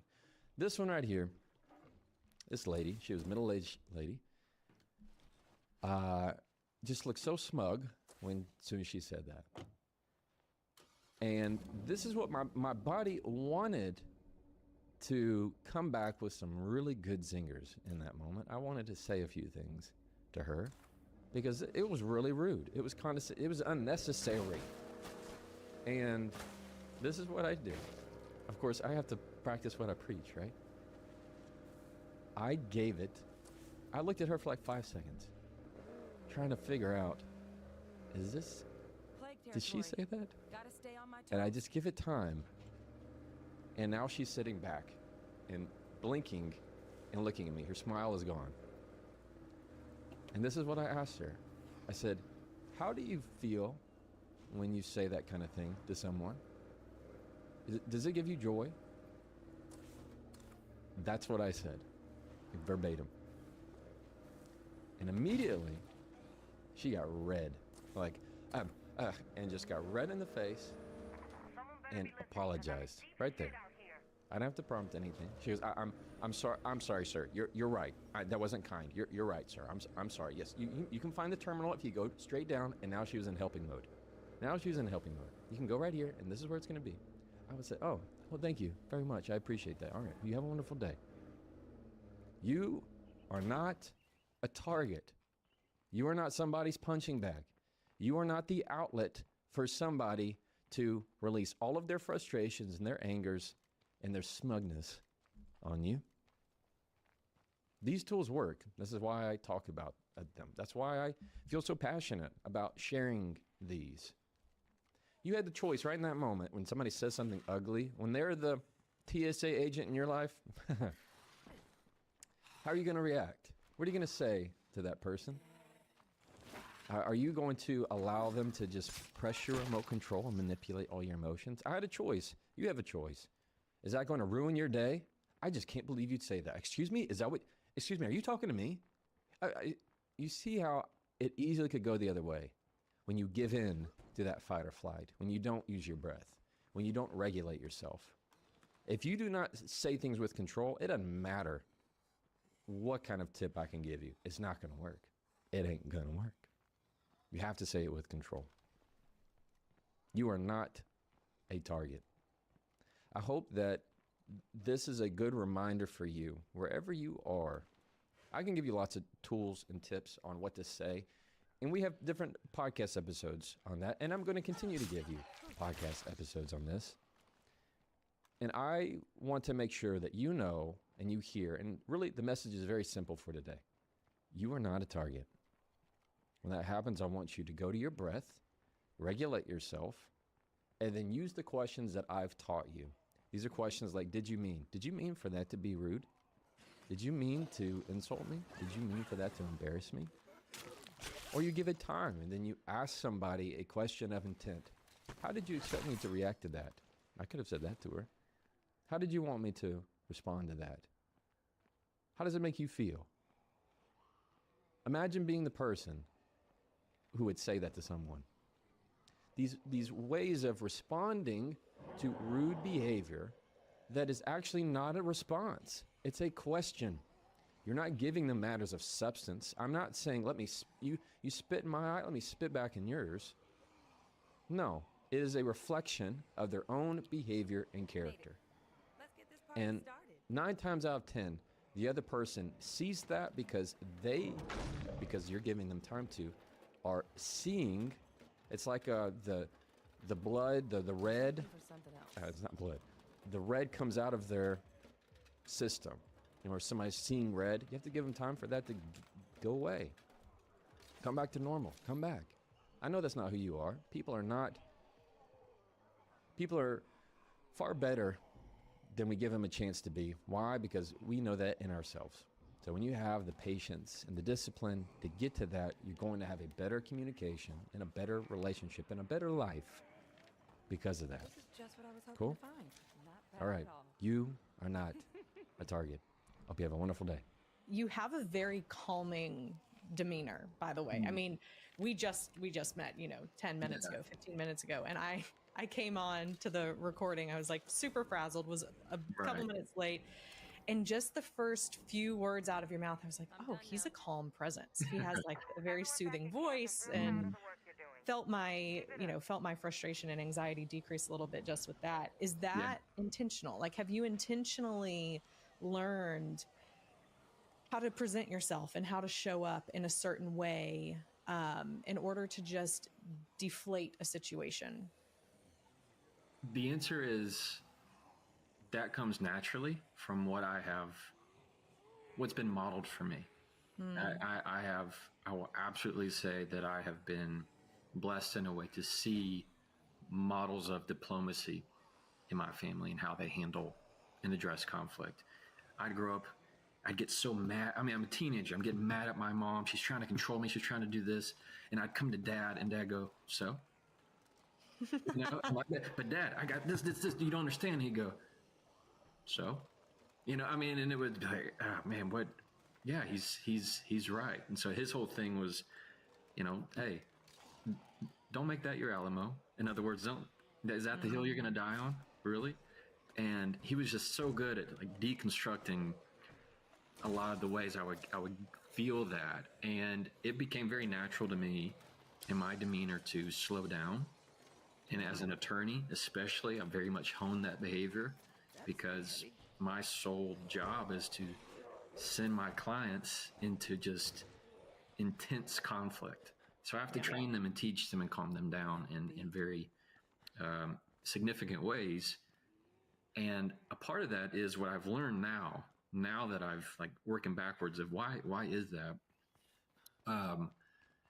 That my lower voice, or using a calming voice, a slower register, which comes very natural to me, actually makes other people's their sympathetic nervous system, like it matches their energy and the frequency to calm them down. So they oftentimes, it would be different if I came on and I just started yelling or I was really intense. You're going to also feel that intensity. So we tend to mirror each other. And so when I come in, I'm a lot more calming and talking about our day and how's your morning gone, then your body's like, oh, okay, I can match this frequency. And then it kind of just starts to ease. To ease in, to ease down, that's for sure. Yeah.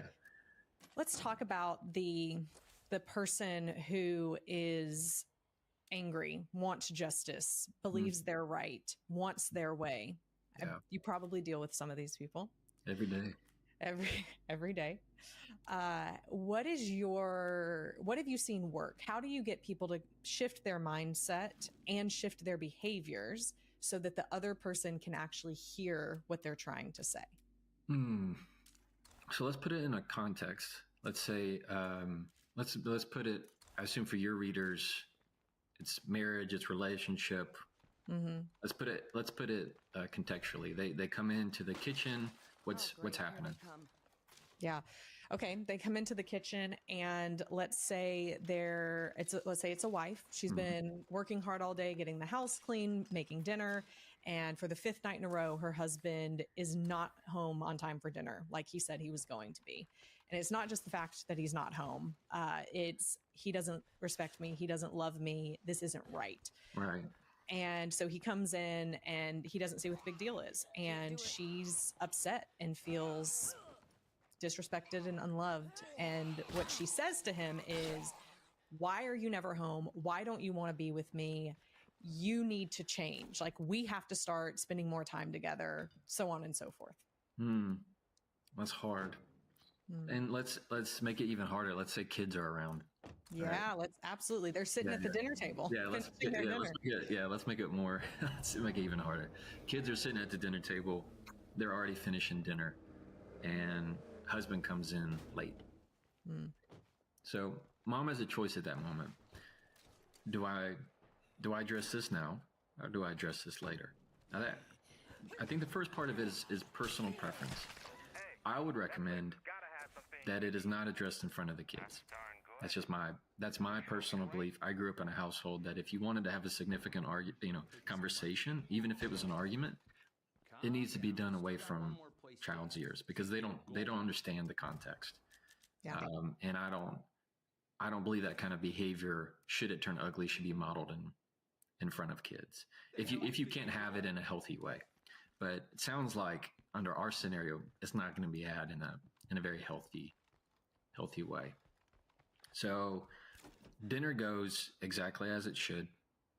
You can either choose to address, say, hi, dad's here. Let's finish dinner. Let's have bed. Let them have a good night's sleep. Let them have a good night's rest. Then you turn to address the conversation in the room. What you don't want to do is start off with a why, like pushing the why question. Yes, that's the question you want to know, but when you put it in terms of a why, it very much feels like a challenge. So it pushes a threat to our body of challenging your autonomy. It challenges your competence. If I were to just say to you, Kimberly, let's say you did something, I said, why'd you do that? Our immediate response is because I wanted to. Right. Who are you to question me? Yeah, because that's what I wanted to do. What's in you? So it works the same way. You have times where if you start with why, it is immediately going to put them defensive because it is a challenge. It is a trigger to people. So the first question, my style is very much a diplomatic, let's come to the root of the matter. Because if you just start complaining that they're late, they know that they're late. So you complaining that they're late does nothing in terms of resolving the real issue, right? It's just you venting. If you need to vent, tell them that you're going to vent. If you need to, put a frame around it. I just need to vent to you for a second. I want to talk about this later. I want to talk about it afterwards, but I need you to be a place that just vent. They probably aren't going to want to hear that. Bigger issue is going to need to be, where is this coming from in terms of the repeated behavior? A very much more powerful way, I think, way to address this is, do I need to give up on the idea of you coming home on time? Because if you ask it that way, they will answer in the negative of like, no, you don't need to, I can do this. I can do this. At the same time, you need to be very mindful of what's happening in their day as to why they're late. And that means you're asking questions more along the lines of, what happened today? How was your day? Like finding out, because you really don't know. Right. Most of the time, if you just, a typical scenario, right, Kimberly, is they come home late, kids are down. Great, so you're just going to be, I guess you're just never going to be home? Is this what it is? Like you said you're going to be home the other week. You have no clue what happened in his day. Who knows? It could be something where it's, maybe it's something at work, maybe it was traffic, maybe it was, who knows?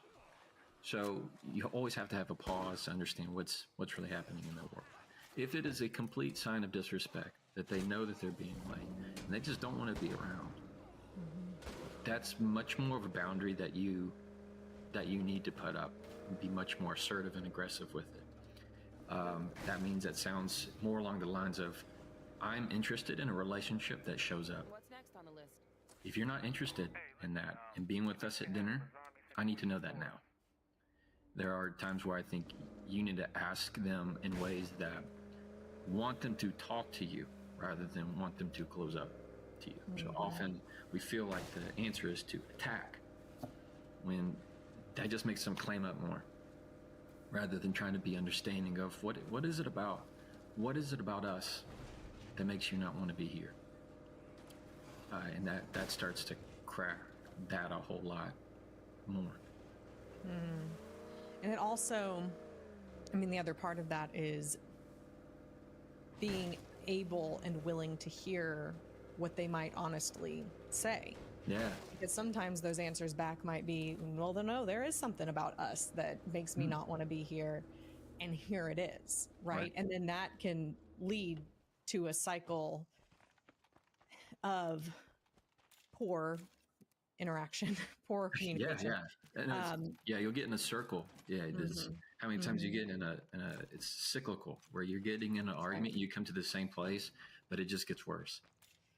It just gets worse. And Jefferson, I can imagine that, you know, with you having a history, a family history, a professional history, just the experience in your life, the what's the word I'm looking for? Like the importance that you have put on communication just in general for you, you probably tend to show up communicating well in your conversations and in arguments, but there are probably people that you get in arguments with or disagree with, and they don't give the same kindness back, right? Like they don't think of not saying it in a challenging way and saying why, right? So how do you handle, so we can still continue to use the example of the wife who's mad at the husband. So let's say the wife is doing all these things. She's approaching it in the right way, not asking why, but looking to see what the core issue is. But he is using all the wrong communication styles and blaming her and X, Y, and Z. And she's having to like keep her calm in the middle of a very difficult conversation. How would you recommend to continue on in that conversation when the other person is difficult to talk to? Oh yeah, well that's just about any argument. They're going to be difficult to talk to, especially when you're trying to calm things down in a way. So what has been very beneficial for me is that I frame my arguments at the outset. So let's say I'm the wife in this situation, and I know deep down he's a good dad, or that he really loves us. That's not the issue. You know, there's not a fear of like, are you going around? Do you not love me? That's not the issue. It's just he's not coming home when he said he's going to come home. To me, you can frame a conversation by one, acknowledging what you know and a quality you want them to have. So if you and I can really let's say you and I are in an argument, and I can start at the outset of saying, look, I know that being on time is important to you. I know that attention to detail is important to you. I know that respect is important to you. Whatever quality I want you to have at that time, I want you to show up in, I say it. I speak that over the conversation. So if I am the wife, I said, look, I know that you love us and you love our children. And so you get what I mean? At the outset, boom, you've set the tenor of, they are now not going to be feeling threatened of, I have to show you how much I love you, but I do this, but I do that, but I mowed the yard, but I did this, I paid the bills, I'm working. Like I know that you work hard for us and our family. Boom, I've already calmed it down. That's you've hit a fear that they could have. Then you frame it. You put an end to the conversation, and not an end, but you put a backstop to it. I want to have a conversation with you, a real conversation with you about you coming home late. And at the end of it, I want to know why you're not coming home late, and ways that we can think together of making sure you're home on time. I want to be a help to that. Boom. You've now put a backstop on it. Say, hey, we're going to have this conversation. Maybe it gets ugly. Maybe it gets tense. But I've already claimed at the end of it, this is how I want this to go. Can you agree to that? And when you get their buy-in into the conversation on the end, that's always better. So a lot of times, you don't have to agree how to get there. You just have to be aligned on the goal. So if you can get them to buy in on, are you willing to engage in a conversation with me about ways we can get you here on time? If they're down for that, okay, then let's talk about it. What's happening? You're going to find way more success than that in this just throwing darts game. Yeah. Because that's typically, we just like to send zingers things that can hurt. I'm here with the kids, you're not. Yeah. I have Right. this, you're not. And all you're doing is you're hurting them, you're making them defensive, and you're not at all addressing the true issue. A key takeaway I took from what you just said is entering into the conversation with a goal. Yeah. Yeah. And how often do people not? Every time. I mean, how many times have we been in an argument and you think to yourself, Exactly.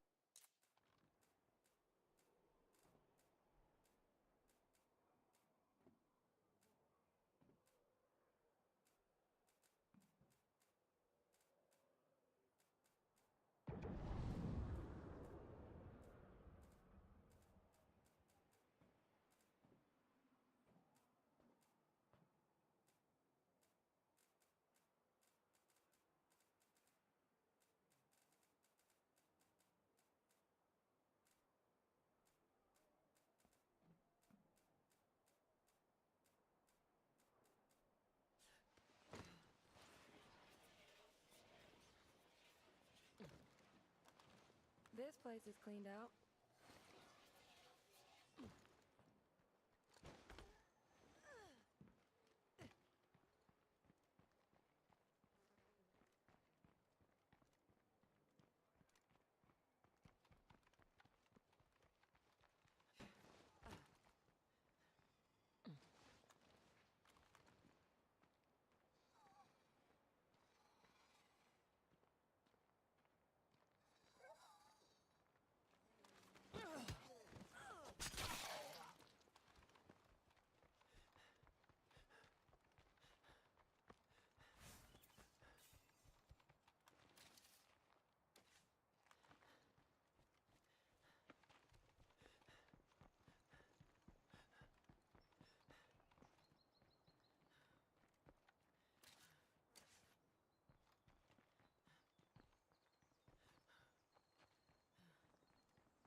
how did this start?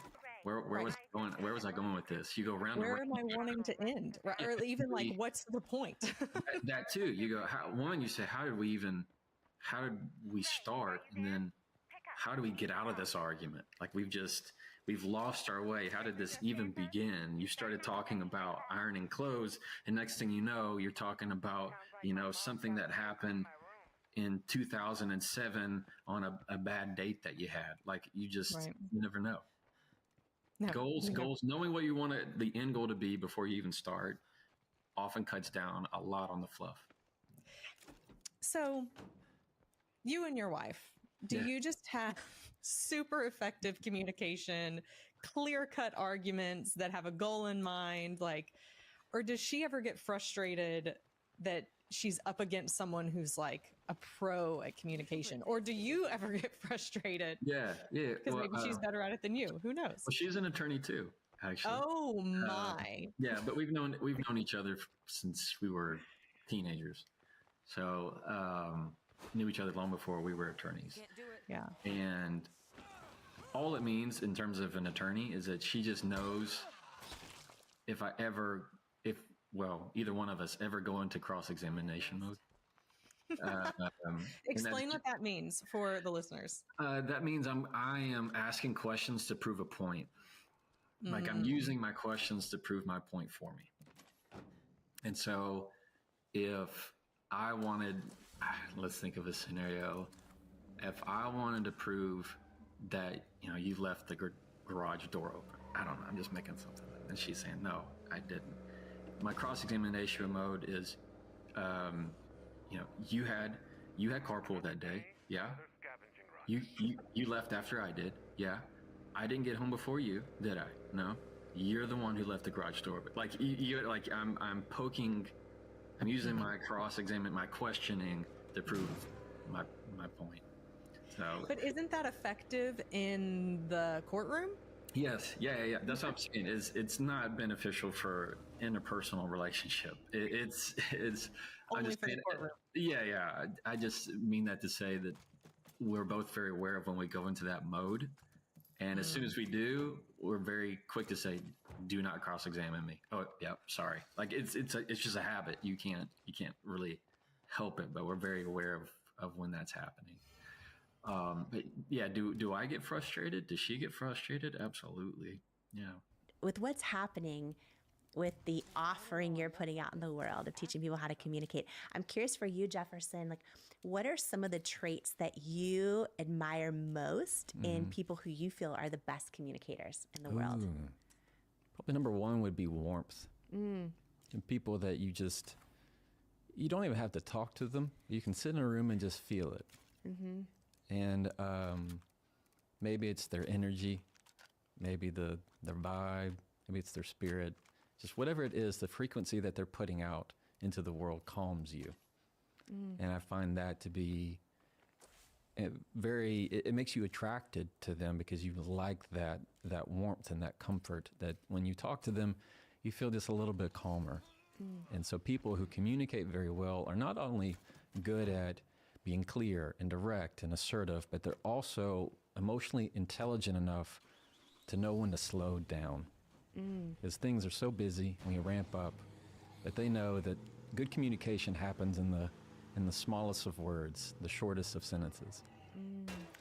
When someone allows their warmth to just be, do you feel like it's easier to listen to them and be around them? Because I think a lot of people, especially women, feel like, oh, I've got to, if I show my warmth, I'm weak, and I need to, all the things, and I just think that's kind of powerful and insightful what you just shared. Is that when you think of the best communicators, that there's a warmth. Yeah, well, I think you'd agree. You never want to hide your light, and I mean, there's so many opportunities that we have to do that, and it's leaning into it. If people feel like, well, I'm going to be weak if I'm perceived this way, just if you go by how you listen to music, things that are very fast affect you, makes your mind race. When somebody's talking really, really quickly and then you can't even hardly understand what they're saying and they're getting ramp up, that kind of gets you and your anxiety up. But people who slow down and they show more control,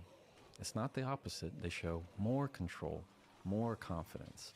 When you're adding distance to your communication, you are showing them that you are comfortable exactly where you are.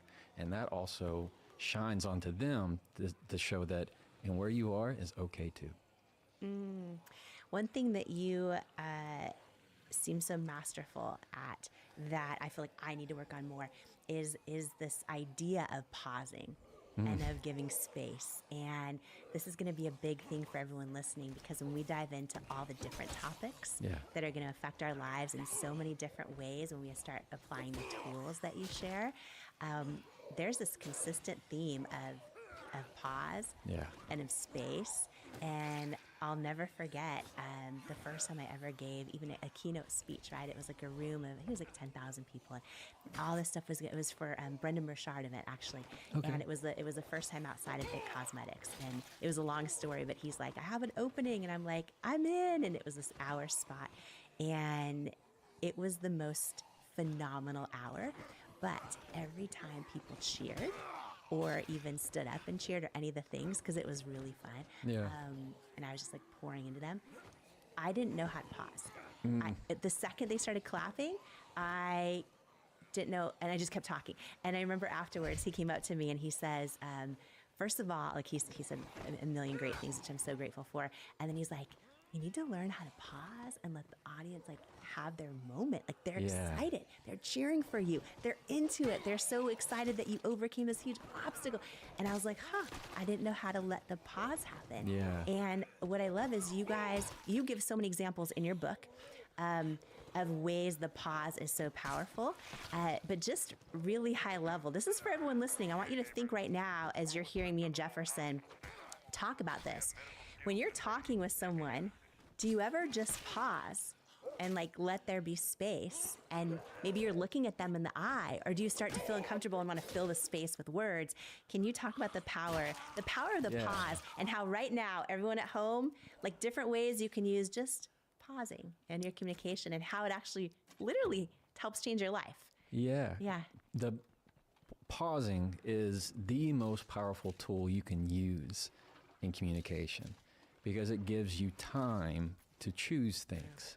It gives you time to choose, is this worth my words? Is this worth my attention? It also gives you a chance to calm your own emotions, to regulate your emotions. It gives you time to think. And when you're able to pause in conversation, it allows you to show control.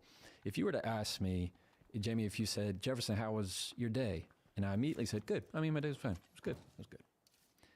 That tells you one thing. If you ask me again, Jefferson, how was your day? And I said, it was good. It was good. Very different connotation. What you're telling in the first one is, I didn't really listen to your question. The second pause is kind of clarifying of, I listened to you. When somebody even gives you 1 second, 2 seconds of a pause after a question, it tells you that they're thinking about it. And it's allowing you to show that you're actually acknowledging, taking it in before you just spit out a response right away. Because we're such in a world of immediacy, of texting back right away, saying that, having that clap back as soon as you get it out. And where the real power in communication is slowing things down. It's the pause, because it allows the other people, just like you said, when you're speaking to people and maybe they clap or they cheer, it's allowing them to contribute to the conversation. I just had a big aha moment, like a big aha moment. I'm ready. Because at our core, we all just want to be seen and understood, and also feel connection and belonging. And so many people feel so lonely right now. And often, social media can be great in so many ways, but we're lonelier than ever. And one tip you just gave, I think this is so big, and I want to say it in the way where it really hit me, is that example you gave, because we all have this happen every day, right? How are you? We go and grab a coffee, and we might ask the person ringing us up, how are you? Or they might ask us, how are you? And we just default, oh, I'm great, thanks, how are you? Whatever, boom, boom. And we don't even know what we're saying. It's just like autopilot. And And yet we're all lonely and we all want more connection. And we're like, Yeah. why is my husband and I sitting here scrolling our phone and I don't even know how he is? I told him how I was, but I don't think he cared. Like whatever our scenario is, or, moms at school drop off or whatever it might be. That example you just gave is so powerful and it's so relatable because, when someone says, how are you? Yeah. And you're like, oh, I'm good, thanks. There's pretty much no connection happening, right? And when someone says, how are you? And you just pause and you think about it and then you say your answer. Maybe it's like, I'm good, or whatever it is. That pause instantly tells that other person, I see you. Yes. You matter to me. I'm giving you my energy and consideration because I care to connect with you over the question you asked me. Yeah, you got it. Holy moly. Yeah. That is like instant hack to connection with humans. And so many of us are just feeling like we're missing that in our lives more and more. I have heard you use the pause in so many different ways. And this is the first time I'm having this big aha over this. Because right now, every person listening, every person watching us, right now, today, they can walk into a coffee shop. They can look at the person sitting next to them in the room right now, right? They can, whatever, next time they're interacting with people and someone asks them this, or they ask someone else that, add this pause in it. Yes. Because then it almost catches someone off guard too, and they realize you're connecting with them. Right. You're connecting with them. Yes. When you're able to ask that question, I'm going to do this with my husband tonight. you should do it. I'm doing it You tonight. should. I'm doing it tonight. And I'm going to do it with my kids, actually. I'm going to do it with That's my great. kids, too. Well, Yeah. it's so, what we fall into is instead of living in it, we're just pressing the buttons. Yes. Yes. Barista asks, how's your day? Oh, it's good. I'm fine. How are you? Oh, I'm good. I'm fine. We're just pressing buttons. Yes. We're not really living in it. And let me tell you the one trick to making sure that it does work with your kids and with your husband. We want the trick. This is what I live by, and I teach this to every one of my clients. And it is this: let your breath be the first word that you say. So where your first word would be of going, no, I'm good, you put a breath in its place. And so when you have the mindset of a breath being the word, I mean, it's because you're saying something, even in that pause, in that breath, in that silence. It might be the absence of words. It's not the absence of communication. So if you ask me how my day was, and I go, I conveyed something right there. That's a sigh. I'm sending the message to you without words. It was heavy. It was a load. It was a lot. I mean, and when you have that pause, it's the invitation to connect. So good. Yeah. So good. Oh my gosh. Okay, I'm already excited for